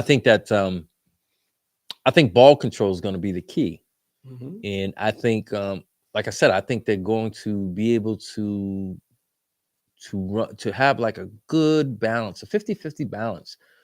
That's Shanahan's good going to enough. put Purdy in a position where he has to win it. I think he's going to ride the run game. Oh yeah, and the short game, and unless they fall behind, Purdy's not going to be asked to win it. They got so many weapons. They'll run Debo a lot. They'll use Kittle when they have to. They'll use the tight ends. I mean, they'll use the wide receivers, but I think they're going to give you a heavy dose of the running game, and I think you're going to see a lot more of Elijah Mitchell because I think they're going to try to run it, and to give McCaffrey a break. If the running game's working, Mitchell is more than capable. And unless they fall behind, I don't see him throwing more than he has to. Yeah, I wouldn't try to put him. I wouldn't count on him 2 consecutive weeks to do what he did last week. That's asking a lot. But once again, his relationship with Ayuk last week looked like it developed to another level. Like Ayuk really impressed me last week. Well, I'm not taking. They're ranked 17th. I'm not. Well, it said it on. They were 17th against the run. I didn't know where they were in the pass. 17th overall. I'm not going to take shots at Derek's team, but their secondary wasn't the greatest. I think you're going to that'll get shored up a lot. I think you're going to be facing a lot better KC secondary. Yes, you're going to be facing a lot better McDuffie secondary than you would have, as opposed to what you did with Detroit. So it's easy to say that, I was impressed. I did tell Derek, I said it. I said, I think CeeDee Lamb's going to have a career game. And he had a career game. So, I mean, I don't know if I put too much into that. If he does it again for 2 weeks and Ayuk's been doing it all, yeah. Well, no. But at the level where you're going to be able to do it again at the highest level. I want to see that. That's the whole San Fran system benefits because they have multiple weapons. You can't game plan to take away Ayuk because Kittle goes off. You can't game plan against Kittle because Debo's left open. You're doubling them now. We're finding McCaffrey out of the backfield or running the ball. There's just so much to game plan for. The thing, the key in this game is it's going to be KC's linebackers against McCaffrey, keeping them in check in the running game and the passing game. That's my opinion. Yeah, it's so the one thing that you got to be well aware of when you play against Kansas City, against San Francisco, is so we know from past what's the coordinator there? Shanahan. The coaching tree, they've always been masters at misdirection. It's the eye test. So the linebackers are you're going to see a lot of stuff going this way, but the actual play is going this way. It's the eye test, and you can't overreact when you play against San Fran. you know, yeah, I see it all the time. They use that. They use that big time against Dallas when they played them. They use their aggressiveness, nature, to okay, we're going this way. So you get them going one way, and you hit them the opposite way. Yeah. And like I said, that coaching tree is infamous for that. They, you know, it's the eye test. You got to be very disciplined and watch. You know, because it's usually two plays in one. You know, so you gotta be disciplined. So I agree with you a lot. You know, the linebackers are gonna have to maintain a lot of discipline. Yeah. And they're gonna have to make the right reads, because if you don't, the rack is gonna be off the charts. See, people are going to game plan, and we'll see how effective it is. But I think the key is the adjustments made to the expected game plans. Somebody's going to take something away or make somebody uncomfortable, and you're going to have to figure out a way to combat that. And whoever makes the best adjustments, you got two good strategists for coaches. They're going to see what's being given, what they're successful, and if something gets taken away, they're both real good at making adjustments. So I don't foresee what happened in the Detroit game where they didn't continue doing what they did or they didn't adjust. Both these guys are known for being strategists, so they'll adjust pretty quick. Yeah, Who adjusts best might be the difference. yeah. It's always who has the ability to make the in-game adjustments or halftime adjustments, who's able to do it better. And it'll speak volumes once the game's over, if it's, you know, if it's kind of like going one-sided and somebody's able to make the change and to make that, you know, adjustment where it gets them over the top. We'll see. Every Mike Tyson says everybody got a game plan until you get punched in the face, right? Right. So for me, I'm going to say it's going to be a close game. I wouldn't be surprised if you see another low scoring game. I'd be disappointed. 27-21 game. Oh, that's not that low scoring. 24-17, something around that. But don't be surprised if it comes down to the final drive and Mr. Mahomes, you know, has everything to say and do with it. And that's exactly how we felt about Tom Brady. Yeah. Yep. If you gave him the ball with even 40 seconds on the clock, you didn't feel comfortable. You were squirming in your seat. We've seen 17 seconds. 13 seconds. 13 seconds, whatever it was. 13 seconds. So I put nothing, you know, in front of him to say you can't. When I see, you know, the clock hit all 4 zeros, then I'm a believer. Until then, I have to roll with him. He has that Tom Brady-ish aura about him. And just when you know, like I'm sure right now he's saying, yeah, you know what? Last year, guys, you know, they forgot about me. And what did I do? I showed them. I came back. I was an MVP, and I won a Super Bowl. And this year, I've been there. This is my 4th time. This is their first time, you know, well, his first time, and he's supposed to be the driving force. Is he better than me? That's kind of disrespectful. You know what's funny about what you said about that? Vegas odds came out for MVP predictions to bet on. And rather than you pick various people, that money's real heavy on Mahomes. So they're saying, because if Kansas City wins, most likely Mahomes. So your bet is now Mahomes or the rest of the field. Yeah, the field. Yeah. Yeah. There's not even anybody else close that they're thinking can take the game and win it, because he's proven that he's got that type of grit and determination to get the job done. And 9 times out of 10, he's successful. Yeah. So if they win, it's probably due to something he did. Oh yeah. Unless there's, you know. But I was shocked when they said him against the field. There's no odds for nobody else. It's just the field. Edwards Hilaire is going to shock the world. I hope. Well, yeah. So how are you guys seeing it? I already gave my prediction. Good, Derek. I don't know, man. I think it's going to be a good game. Close. I think it's going to be I close. think it's going to be a good game. I mean, the point spread is 2.5. That tells you all you need to know. It's under a field goal. My heart is telling me KC, but with all the talent, it's telling me San Fran. How high or how low scoring do you see it? And who are you taking? Most importantly, I don't want to hear about your heart and your head. We just want to know a pick. We just want to know a pick with the score. I'm gonna go 28-27 KC. Is that because you're the same mind frame as Brian is? Yeah. Don't bet against Can't Mahomes. bet against Mahomes. I have a trouble picking a winner, but I'm kind of similar to what you just said. I feel like it's going to be definitely within 3 points. I'm going to go a little bit higher and say 30-27. So, But I'll all KC right here. Yeah, sounds that way. Sounds that way. Sorry, Meg. Yeah. It is what it is. I mean, until proven otherwise, I'm not going to bet against Mahomes. I'm not betting against. only because I can't see Kansas City having turnovers that hurt them. I can't see them turning the ball. They don't fumble. He doesn't throw interceptions a lot. So I can't see them doing something to hurt themselves. But I can see Purdy making mistakes.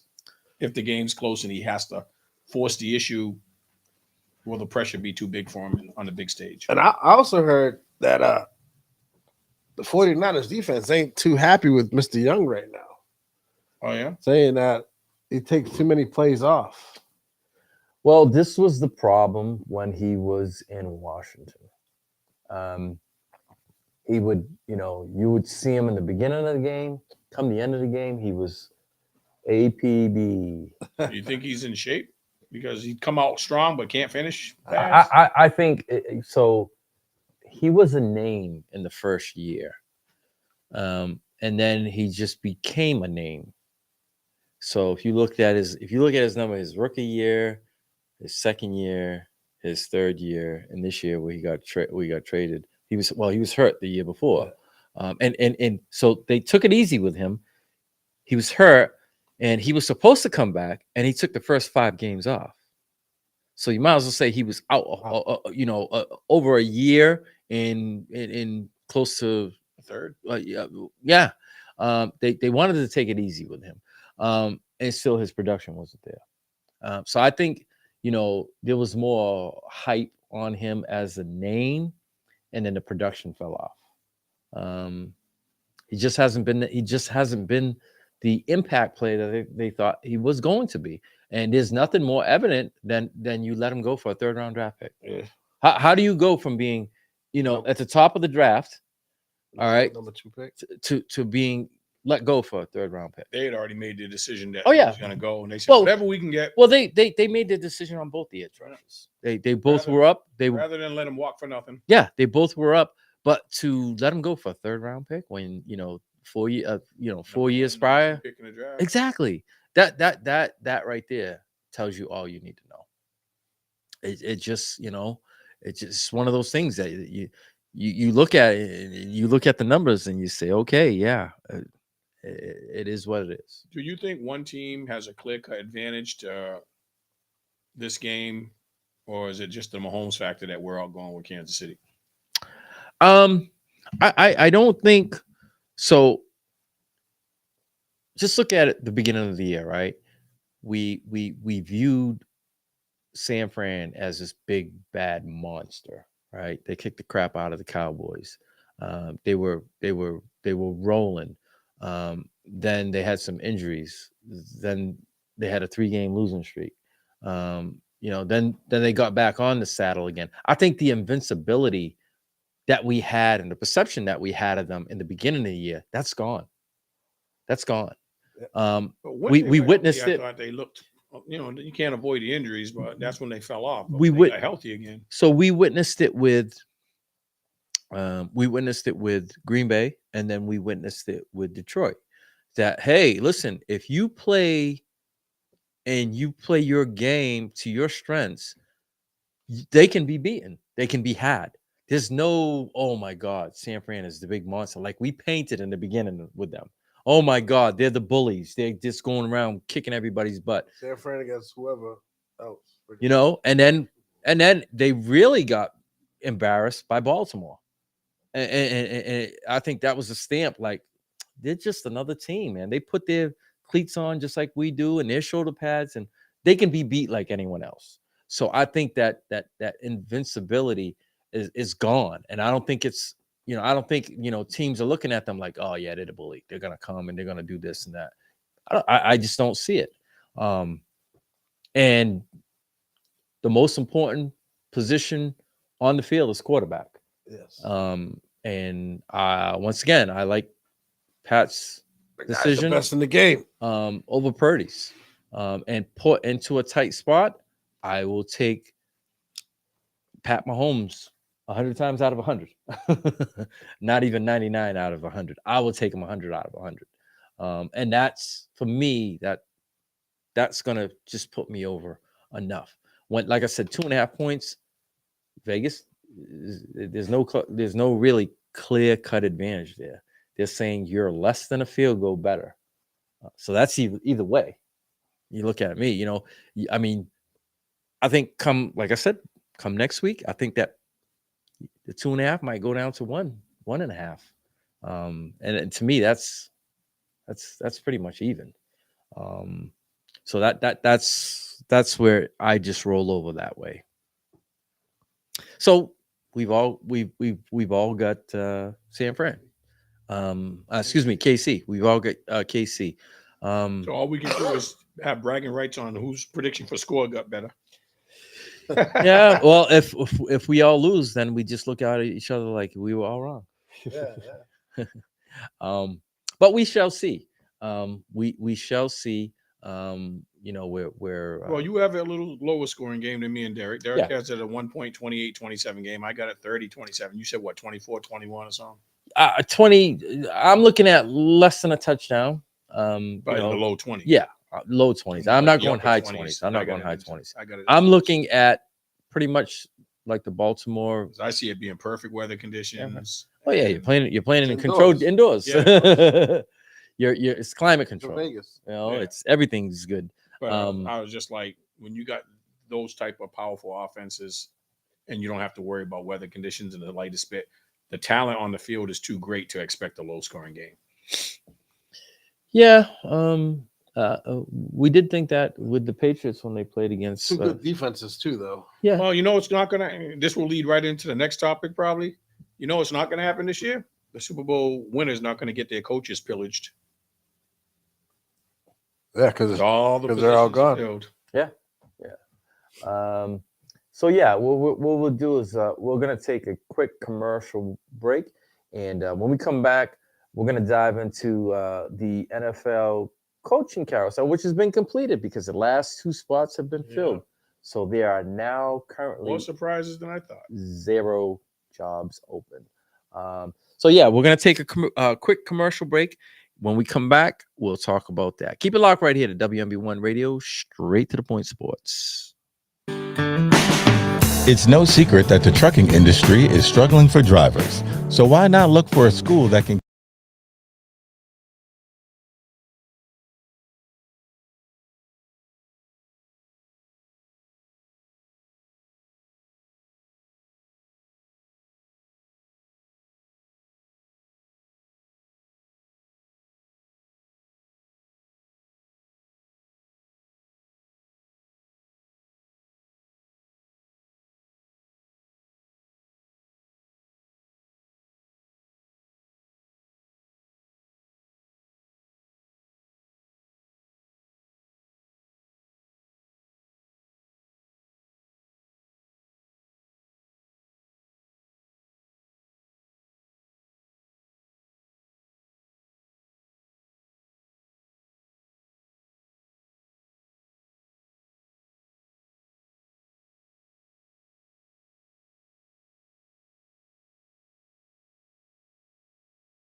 Welcome back to WMB1 Radio and Straight to the Point Sports. If you're just tuning in, phone lines are open 774-425-2631.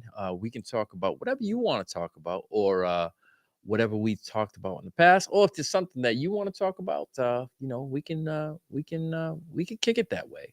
But yes, the phone lines are open. All right. We're gonna move on to the NFL coaching carousel.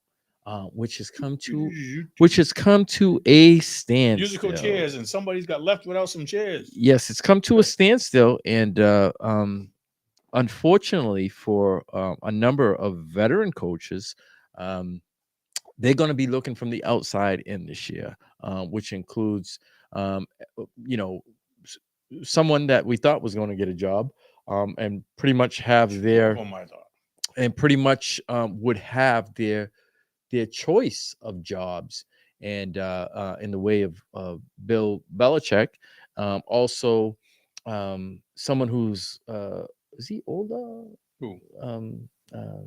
The ex-Seattle coach, Pete Carroll. They're both 72. They're both 72.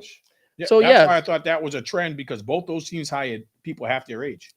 Yeah, and as well as Mike Vrabel. That's the one I'm surprised out of all of them is not hired right now.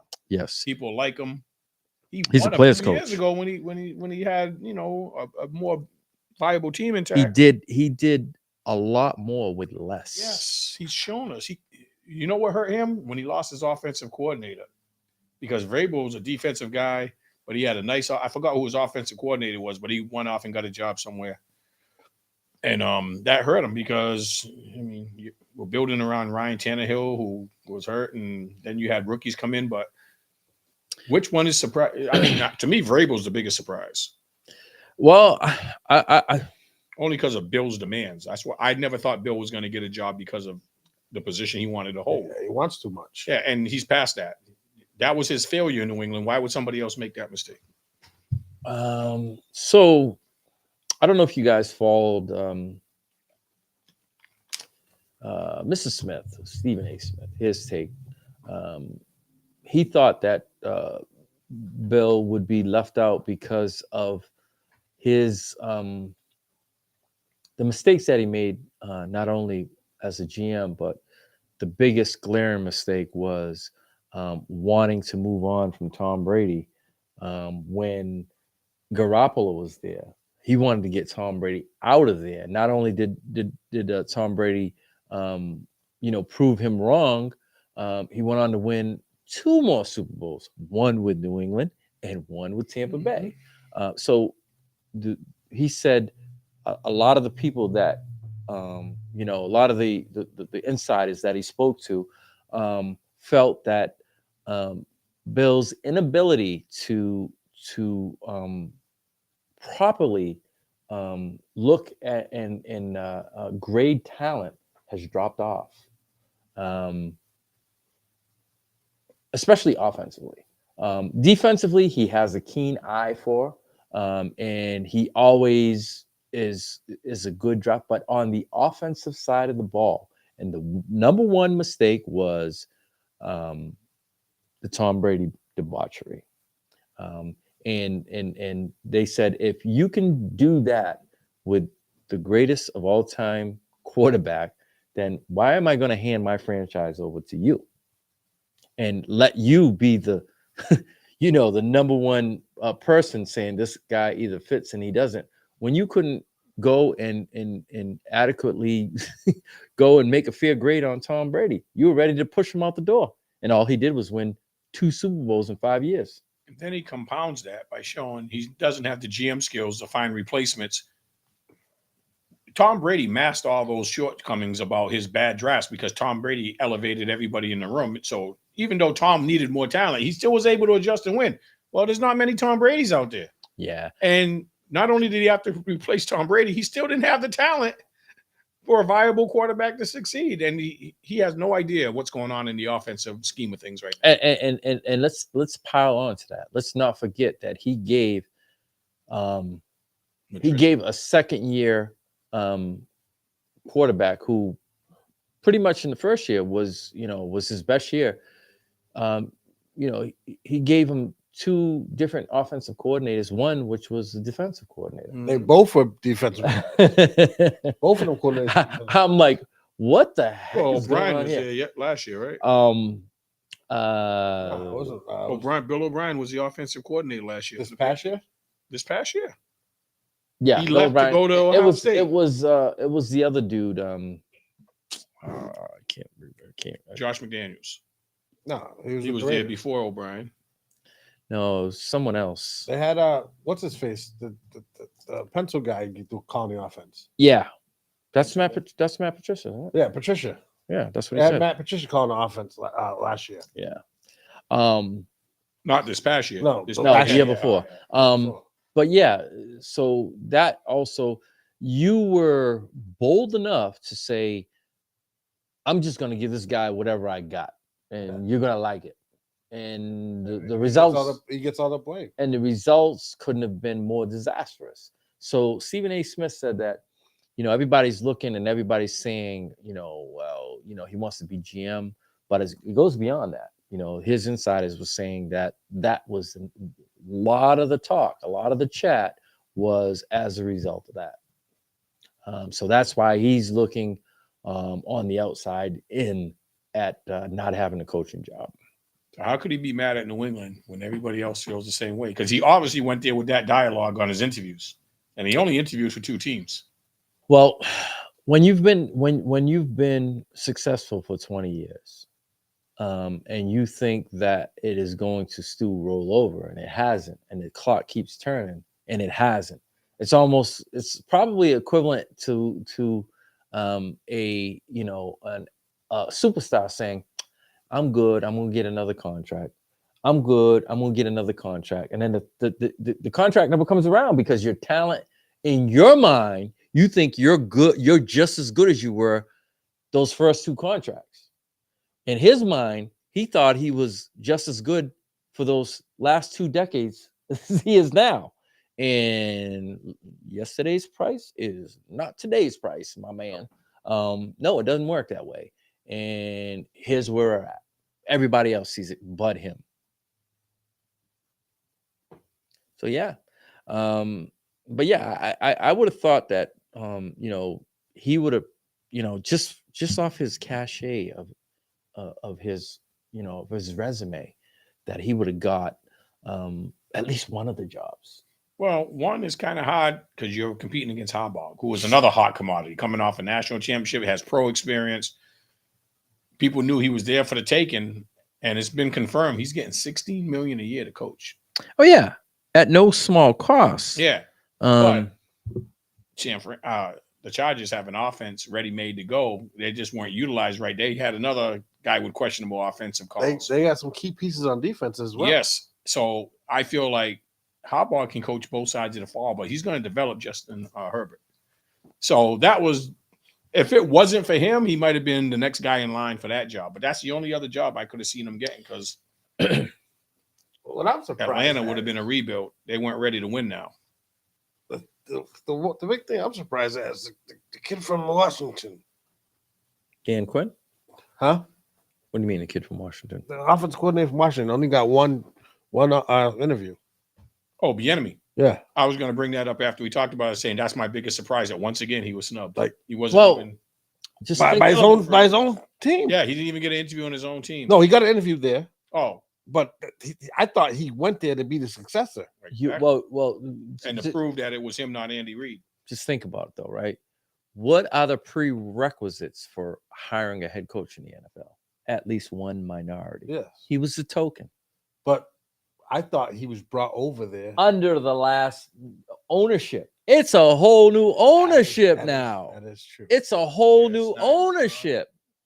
Under the old regime, he was. What is the criteria to hire an NFL head coach?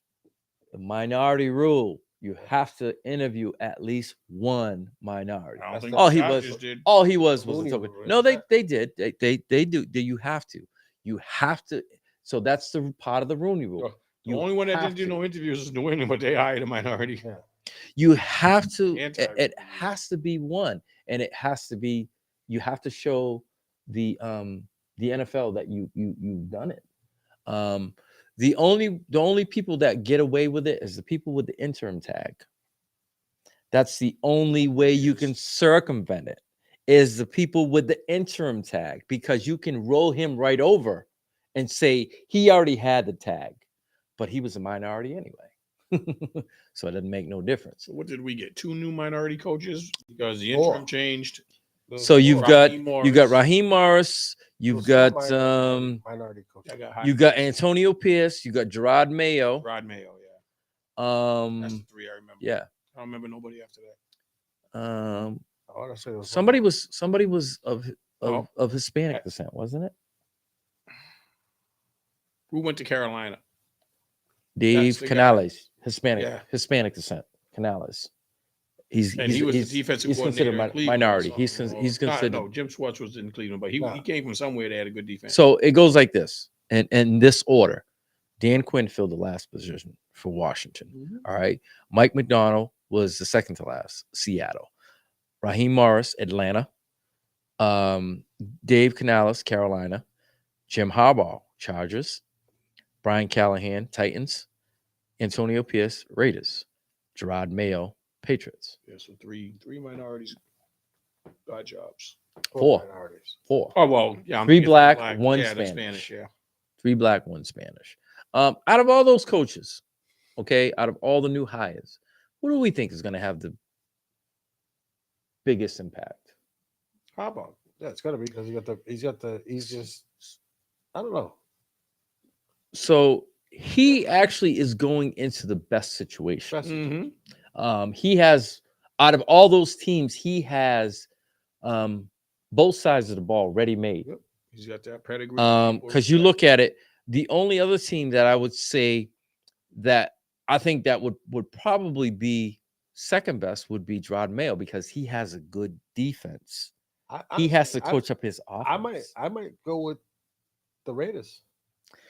I might go with Atlanta just because if they draft and do free agency just because he's already got an runner with that team, and he knows what they're capable of. The only reason why I tend not to say that is because of the division they're in. The talent is a lot even the Chargers better. Be so much better. Yeah, that's the reason why. Looked better. So if I'm I'm looking at all the coaches, all right. So we got Gerard Mayo, good defense. Once they get those 2 defensive players back, they're going to get a high draft pick. You know they're going to go offensively. They've got a lot of money. That division is a good division as well. I know, but if you look at the Patriots and you look at how they lost to some of these teams in their division, they played. So they swept the Jets, right? They beat the Jets twice, and beat Buffalo. One of the games, played Buffalo real close. The other game with Miami, they only lost by 6. 2 games against Miami, they only lost by 6. I think 6 points and 12 points. They played their division tight. It's not like any of the teams are rolling them over.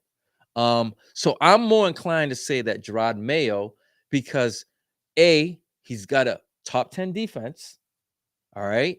Top 10 defense. They're going to get, and this was without 2 of their best players, right? You had the corner and you had the linebacker. Gonzalez and Judon. And Judon. So you have those 2 guys out. They've got a boatload of money. Once again, a boatload of money. But use it right. That double tight end thing last time killed him. No, you won't see that. Who's their GM is the question. Well, it's a new GM. I thought they hired somebody. They did. They hired someone as a GM. But the thing is, they've got a boatload of money. So now all they have to do is concentrate on the offensive side of the ball. They have to concentrate on the offense. They're going to end up. They're going to end up moving on, I believe, from the quarterback now, and they're going to draft a quarterback. They're going to keep him there as a precautionary, or they might even have a quarterback competition. They're getting one of those top 3. But that's what I'm saying. They might try to make a deal with the Bears and grab Harrison. No, and grab Caleb Williams. No, New England.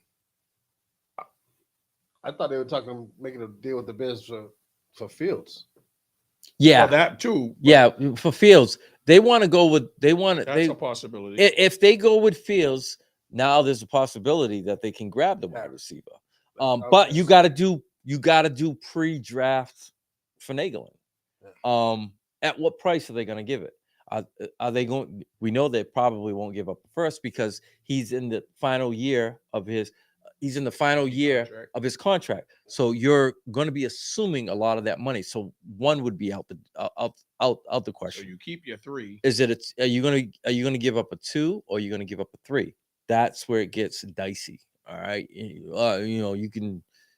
Depends on where you want to That's a go. great offensive start. If you get Especially Fields and then when Harrison. everybody knows you're trying to move Fields, his value goes down. Yeah. So Yeah. that might end up turning into a 3rd, which the Patriots would be dumb not to do.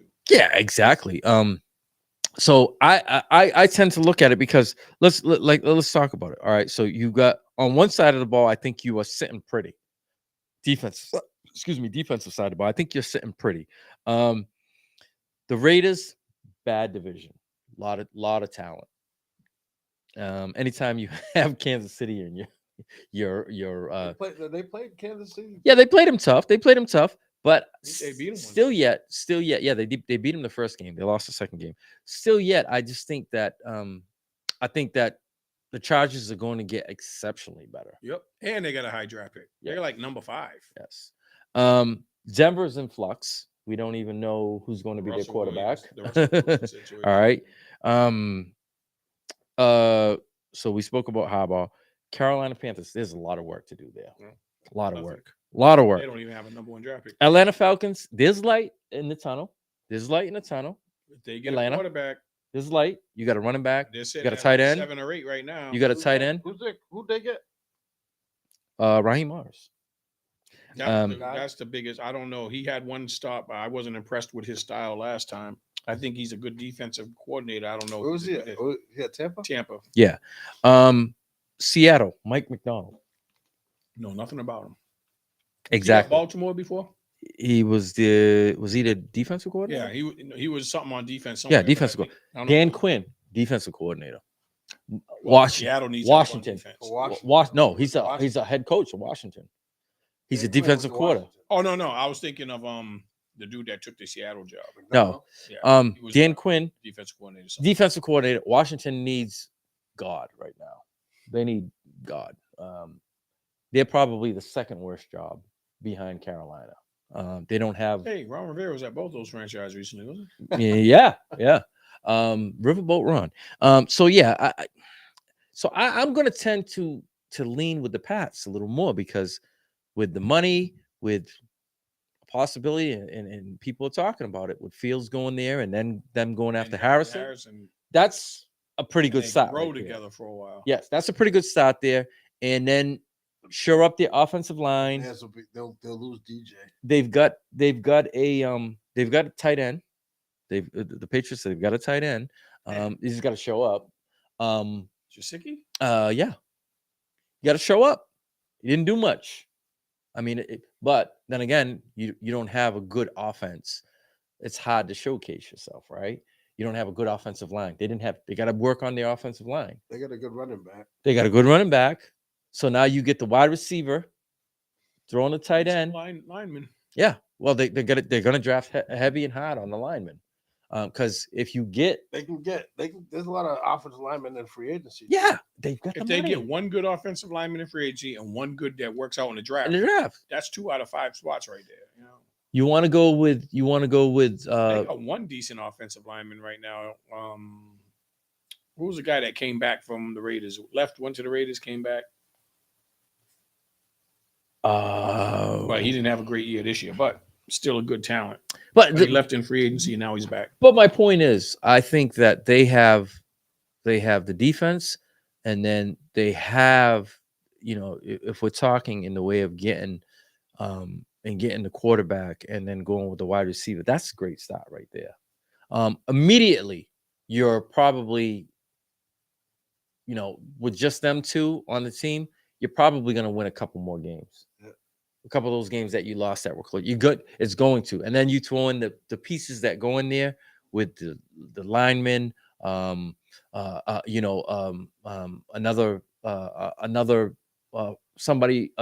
free agent wide receiver, somebody that's a speed demon that can stretch the field. All right. Don't get me a 5'10" guy that's going to run around. Give me somebody that's going to A, stretch the field, B, somebody that's going to go up and a big wide receiver that's going to be able to fight for the ball. All right. Those days of having them slot receivers, that are going around, that was Tom Brady's era. Create a different era with new guys, new system, and go from there. So that's the reason why I'm tending to lean more with Mayo. Only if he hits home runs in free agency and the draft, I think Mayo has a chance because, like you said, one side of the ball is already set. Yeah, they don't But have to worry about. They don't have to worry about it. It's the Patriots. I don't know what their philosophy is going to be. We know they need to build offense, but we've known this for a while. We think Bill was the puppet that was controlling that. Oh, he was no puppet. He was the master. Yeah, he's a puppet master. So hopefully, common sense comes into play here, and their team brass says, "Yeah, we're going after a playmaker at quarterback and playmaker at wide receiver, and in free agency we'll get the we'll get some linemen." All right. Anything else in regards to the coaches before we move on?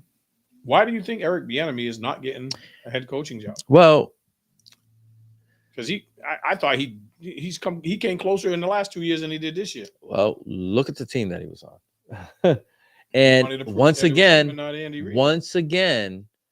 that was the old regime that was. So is he out grooming him? Because he wasn't hired by this new regime. He hasn't been maintained yet. I don't know. I don't know if they're keeping him.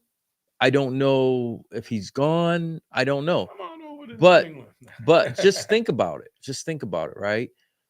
You go from the last, not counting this year, but the last 4 years, you were the hottest commodity, considered, one of the guys, and then you decide to go off and try to make your own living, and then you land in God forbidville, in Washington. It's crazy because Howell started off good and then looked like trash at the end. It was like a tale of two cities. Well, the thing was, once you get a little tape on him, all right, he turned into a gunslinger, and then people were like, "We're gonna play him gunslinger away, we're not gonna sleep on him."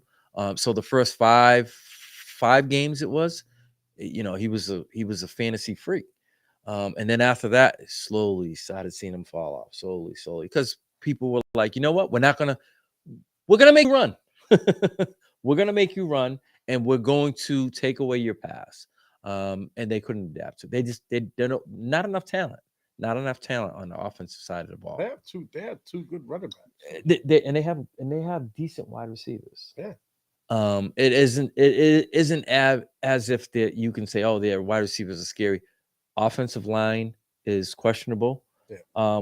When you're getting sacked, when you're getting sacked the most times in the league, because you're throwing the most interceptions in the league, it'll tend to take its toll on you, and that's what happened with him. But yeah, that for Bieniemy, I think he needs a whole new reset. Now he needs to prove it all over again under a different regime. If they keep him there, stay in the same capacity and make a lateral move to prove to get back to where he was 3 years ago. Yes, 4 years ago. Not getting no younger. 4 years ago. But yeah. All right. In regards to NBA news, Joel Embiid hurt. Barry Barbosa, where are you? Haven't seen him tonight. Are the Sixers in trouble? I will say he's out anytime. I will say this. I think that they can hold it down. I think, unlike past years, Maxi's out too. Maxi, yeah, short period of time. Unlike Embiid, I think they're going more on the precautionary side, and not rushing them back. But I think in past years, if they didn't have a roster where you could say, "Oh my God, Embiid's out," they're in trouble. I think they could tread water for a little while, and most importantly, the trade deadline is coming up. They've got a ton of money. They can be ultra aggressive in the trade deadline market. Well, this is the thing. How are they going to attack it? I think that they need to. I think that obviously they need to go after somebody that's going to put points on the board. I think well, it's going to have to be a stretch four, because let's put it this way: you got Embiid, you've got Maxi.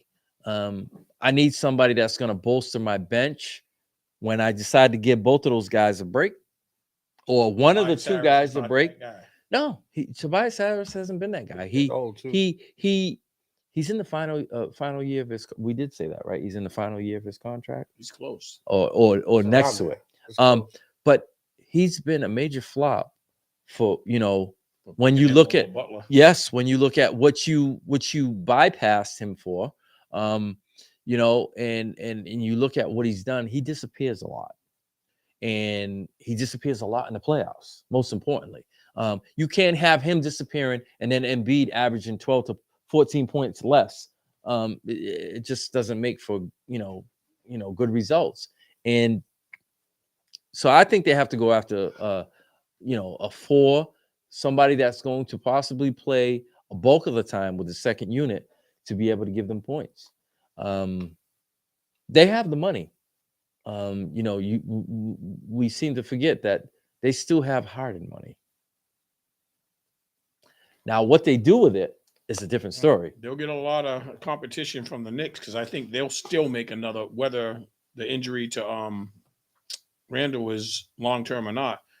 Even with a healthier Randall, I think the Knicks were going to make one more move to bolster their team. The last move worked out real good. They need to make another move. They got money. So I think that'll be their biggest competition trying to pursue. Yeah, at the end of the day, Philly still has the most money. You don't get rid of a guy like Harden, who you were pretty much going to empty the bank for.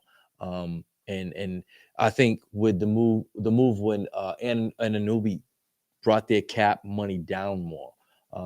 And I don't think they can be as aggressive as Philly, because Philly, They gave up Barrett, who had signed a decent contract. but Philly got nobody. Mm. They got nobody, and they have all that money just sitting there. Wait a minute. So they traded him to the Clippers.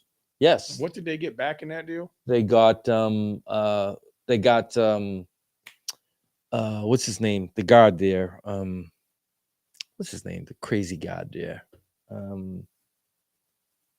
What's his name? The little guard there, the one that is a pain in the butt, the defensive guy. Yeah. Beverly. Yeah, Patrick Beverly.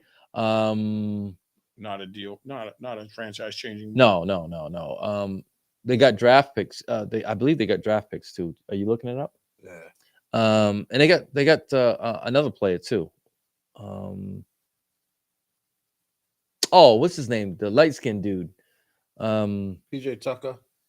PJ Tucker, who's He's doing nothing. Nothing, sitting in the bench. That he went to the Clippers with Marcus Morris, Robert Covington, Nick Batum, KJ Martin. Batum. 2028. That's what I was thinking. First round. Yes, that's what I was thinking. 2 second round picks in 2029. I don't know. Batum did a little bit here and there, but I haven't seen no consistent No. contributions from him. No. I think that'll be a lot of fat that they'll trim off with those guys and moving them forward in a deal. Wonder who's going to be available. There's going to be a buyer market. There's going to be sellers. Look at the teams that are underachieving right now, right? Hell, the Pacers might even make another move. I don't know. I don't know. Doesn't have to be major. It's going to be something depth. minor. They need depth. They need rebounding. Defense, rebounding. I think Philly is the player out there. They have all the makings.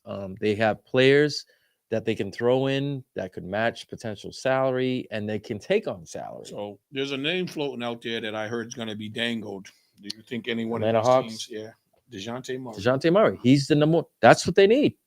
Another scorer. Well, this is the thing. Alongside Maxi. So this is the thing. Coming off the bench. I know. Them two will stop. No, Maxi will slide over. yeah. Oh, God. Yeah. I don't foresee someone of his caliber coming off the bench. I think he would immediately go into a starting role, and whoever is at that, who they'll move somebody down. He's too good to be coming off the bench. You have to put him in, and then everybody will just slide down, and it'll still strengthen your bench because. So I don't know who their starting five is. I don't know if Milton was starting. I think he comes off the bench, doesn't he? I'm trying to think who their off guard was because Tobias Harris was at small forward. Maxi's running the point. Embiid. So the dude that got hit by the bike, that what's his name? What's his name? The light skinned dude with the light eyes. Used to play for Oubre. Washington. Oubre. Kelly Oubre. He comes off the bench, right? He was starting at the beginning of the year because you remember you saying all those Until he three- got hit by the bike. By a bike. I mean, on his bike by a car. And there was no But I footage can of it. see DeJounte Murray going there. They've got a lot because of money. He has to start somewhere. They got a lot of money. It's just a matter of them, going out and doing it. And this is the reason why I think they could possibly withstand the injury, and be careful with him. Now, listen, 5 games. We know there's probably 3 people that we know in the NBA that we can rest assured are pretty much always going to get hurt. He is one of them. Anthony Davis is the other, and Kristaps Porzingis is the other. All right. At some point in some time, one of those 3 are going to go out and get hurt. Not wishing anything bad on them because I would never do that, but the history speaks for itself. Sure. And here we are. We said it last week or the week before. He was up to like 9 games. Now he's up to 5 games. And it's like, you might as well just kiss that MVP goodbye. It's not going to happen. Too It's much not gonna, time left. It's not going to happen. What would you rather have, an MVP or a finals? I want him healthy championship? at the finals. Of course. But at the same time, He got when he himself- was healthy, he never became the man during the playoffs. No. So He regressed. He regressed. So I'm looking at it from this standpoint. Listen, the individual awards are garbage. Caca. Focus on the team goal and the ultimate goal, which is the NBA championship, and stop being you so get concerned. judged on your career by how much you win. You get judged in the postseason. Mm-hmm. Get away. That's where the legends are made. Regular season is for chumps. All right. Let's face it. Because when you get into a shortened series, you're playing against the best. It's not watered down. You're going to be playing against other superstars, and it's how you're going to make your name for yourself. And this is where he's at in this part of his career. Stop being so concerned about. I'm the MVP. I scored 70 points, and no, that means nothing when the postseason comes, because as we pointed out before, his numbers are almost down 11.5 points from the regular season to the postseason. So what is that telling you? That he is underachieving in the postseason. Take those numbers and translate them into the postseason. Don't be worried about the individual accolades. You've won one on already. those bums in the playoffs. That's right. You've won one already. Be happy with that. Try to win one ring now. All right. Do that.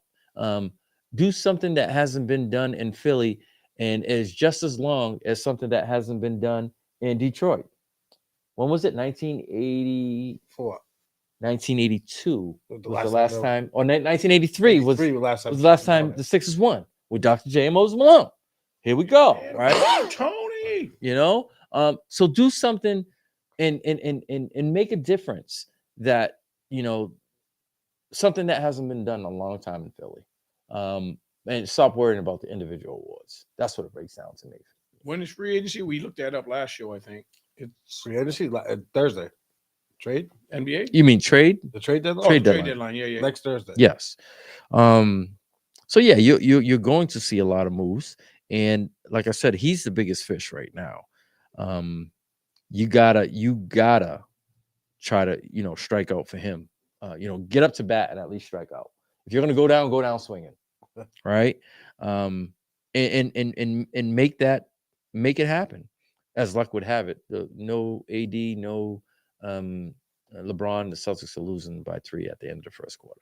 They probably sat Porzingis saying, "Well, we need to rest him anyway." But the thing is, when the Celtics a lot of times they play down to a lot of the the lesser teams. Like just back to back. I thought they played like crap against New Orleans, But then, Mullins is good though. but they should have blew him out. And then they blow out Indiana and then let him come back. Yeah, they were up by 20, and then they almost lost. The game wasn't They in played doubt. Indiana again recently. Yeah, the other day. 2 days ago. They were up by 20 at halftime. They were blowing him out.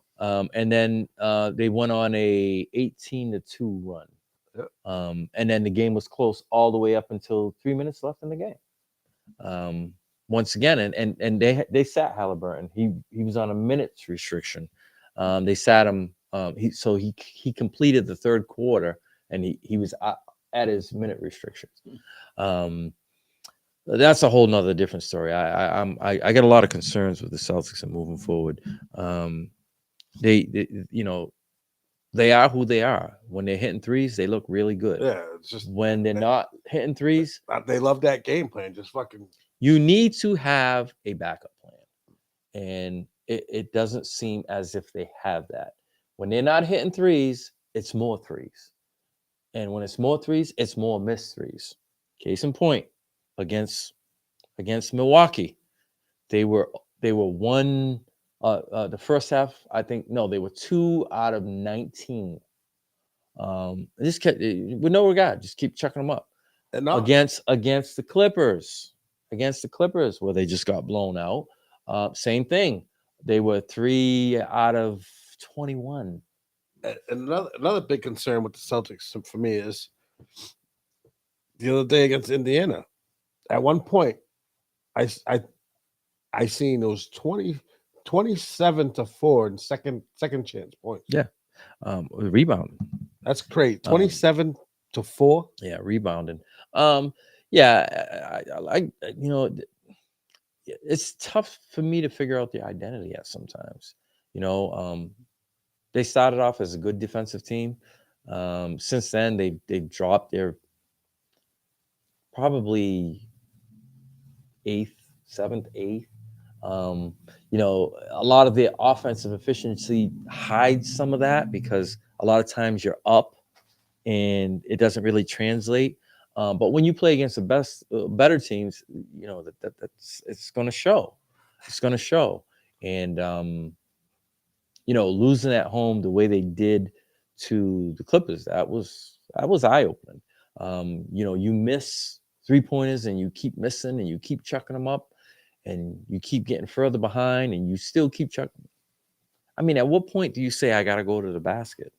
And when you hit the playoffs, it's going to happen. It's going to happen. People are like, but listen, there's going to come a point in time where those threes aren't going down. And then it's up to the coaching. I don't believe he can have another blunder because they are the favorites this year. If he should stumble and have another not NBA finals or for them, it should be NBA finals or bust. Anything less than that is super underachieving. There's going to be a lot of noise in Boston. A lot of noise. How long did you sign Porzingis? I don't know. I'm not sure what his contract is. I think they inherited. Yeah, his big money. Like he was already making 30. No, I'm not talking about the money. I just want to know how long. Yeah, but I think he had years left, like 2 years left when they got him.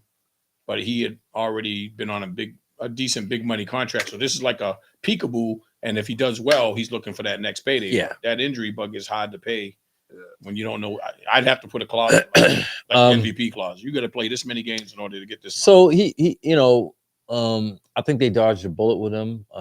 Where I thought that he really sprained his ankle, but as luck would have it, it turned out to be a quick twist. He had to be carried off the court, but he came back within the next quarter, was on the bench, getting no treatment, and then they kept him out for 2 games. Then he returned. So they dodged a bullet, but how far and how long can it last? Last year was an anomaly for him. It was the first time in 4 years that he didn't get hurt. It was the first time in 4 years that he played more than 40 games. That's crazy. Yeah. So we shall see. I mean, the word is still out on him. Word is definitely still out on him. but yeah, I don't know. I guess that's we're well past our time. 20 Well, past 8. I think since we already previewed the Super Bowl, there won't be any new big news. All the coaches are signed. We already know the Super Bowl. The trade deadline will probably be a hot topic next week. Oh, most definitely. So I think And that'll that- be heavy for It ends us. at 4:00, so we'll be right there. Yeah, Yeah. we'll have perfect day, 4 o'clock Thursday. When we come in, there should be a lot of these things we anticipated happening. And I expect the Celtics to use their they've got a trade exemption. It's like a little under $7 million, which will get them somebody decent. They need depth, too. in the. I don't expect them to be doing anything during the trade deadline. I expect them to do something in the buyout. So look for them to grab a veteran. Look for them to grab a veteran player who is, obviously the team's given up on him in the final year of their contract, to be able to grab him in the way of the buyout. Any specific position or just I think that. So what I think that they're probably going to be looking at is probably somebody in that could play a stretch four and D. I think they're going to be looking at a 3-point shooting for? Well, I think they're going to be looking for somebody more that's going to be able to defend, but give them a little bit of scoring punch too. It doesn't have to be a 3-point shooter. They've got enough of that. I'd on rather the see team. them get some scoring depth off the bench. They're from going- the guard position. They're going to whatchamacallit. So the guard position is interesting off because the bench. it's interesting because their guard play is actually exceeding what they thought it was going to. Houses. Hauser and Killing it right well, he Isn't should Hauser be. like 6'7" or something? He's 6'5", 6'6". Okay. But he I thought he was. he's a small shooting forward. guard. He's a shooting guard. Both him and the Pritchard. have exceeded what they thought they were going to get. We knew Pritchard would step up. We didn't know Hauser. Hauser is by his 3-point efficiency is off the chart. He's amongst the league leaders. He should be in the 3-point shootout contest. Now, Um, how do you feel about Naismith? Get rid of Naismith now since he's stepping up the way he stepped up. Well, the problem with him was it took too long for him to develop. They gave him the chances. So when he was in Boston, on the offensive side, a lot of times he couldn't hit the side of the barn.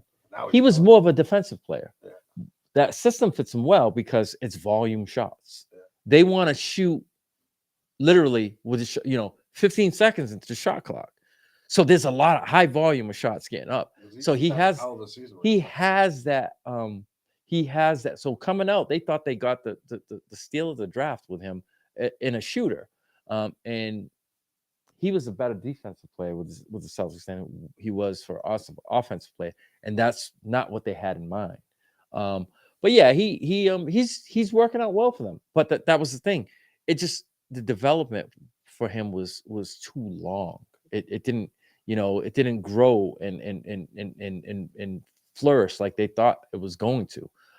So he's found his niche in Indiana, and good for him. Good for him. But yeah, we shall see. Next week will be interesting. We'll be Those questions will have answers. we'll have questions to the answers of the draft deadline, and we'll also be into media week next week for the Super Bowl.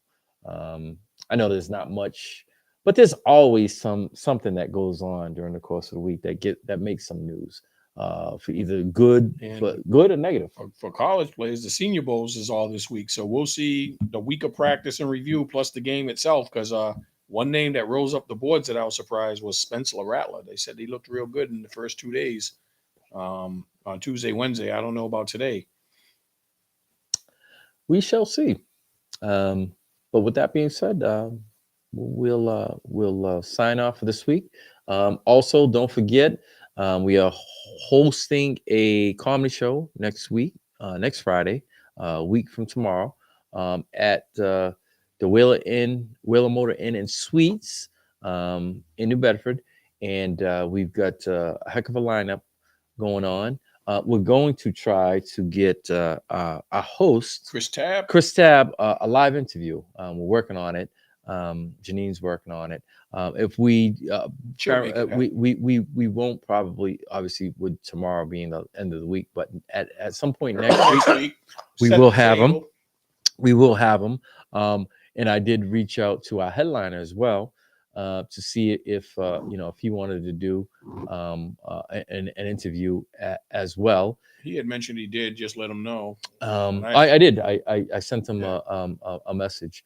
But yeah, we're gonna try to get all three. I'm gonna reach out to Brian as well. Brian would definitely be down. I'll reach out to Brian Bowden as well. He's going to be He's feature. he'd be a great interview. He's He's a character. Get a ticket, Karen. He's a character. But yeah, so our show will be next Friday. Doors open at 8. Doors open at 8. Hey, don't forget the food. Comedians start cracking around 9-ish. We've got they've got a great menu there. Chicken tenders, sliders. Yes, they got a great menu there. Steak tips. Yeah, they don't sleep on the really menu. Impressed. Don't sleep on the menu. And the service. So you can come with an empty belly and leave fully laughing it off, and leave fully satisfied with food, as well as fully satisfied with the talent that we got coming. Tickets in advance right now, early tickets, grab them, $25, because the night of they're going to be $30, and you can get into contact with anyone here or anyone affiliated with the station to be able to get tickets. All right, it's that simple. You can go to wmb1.com, our website. We have a link there. Hit on the link, and you can grab as many tickets as you want, up to and including the table. All right. And speaking of tickets, want to give a big shout out to our radio station brother, Derek Demers, who has now booked his second table with us. Derek was kind enough to be a sponsor with Lamachia Realty. So for all your realty needs, give Derek a call. He's a great guy, very knowledgeable. He's been in the business for a long time. He's somebody you can talk to, and, he'll tell you what's best for you, not what's best for him, and let you make the decision. But shout out to Derek. We appreciate the work you put in. 2 tables. Thank you.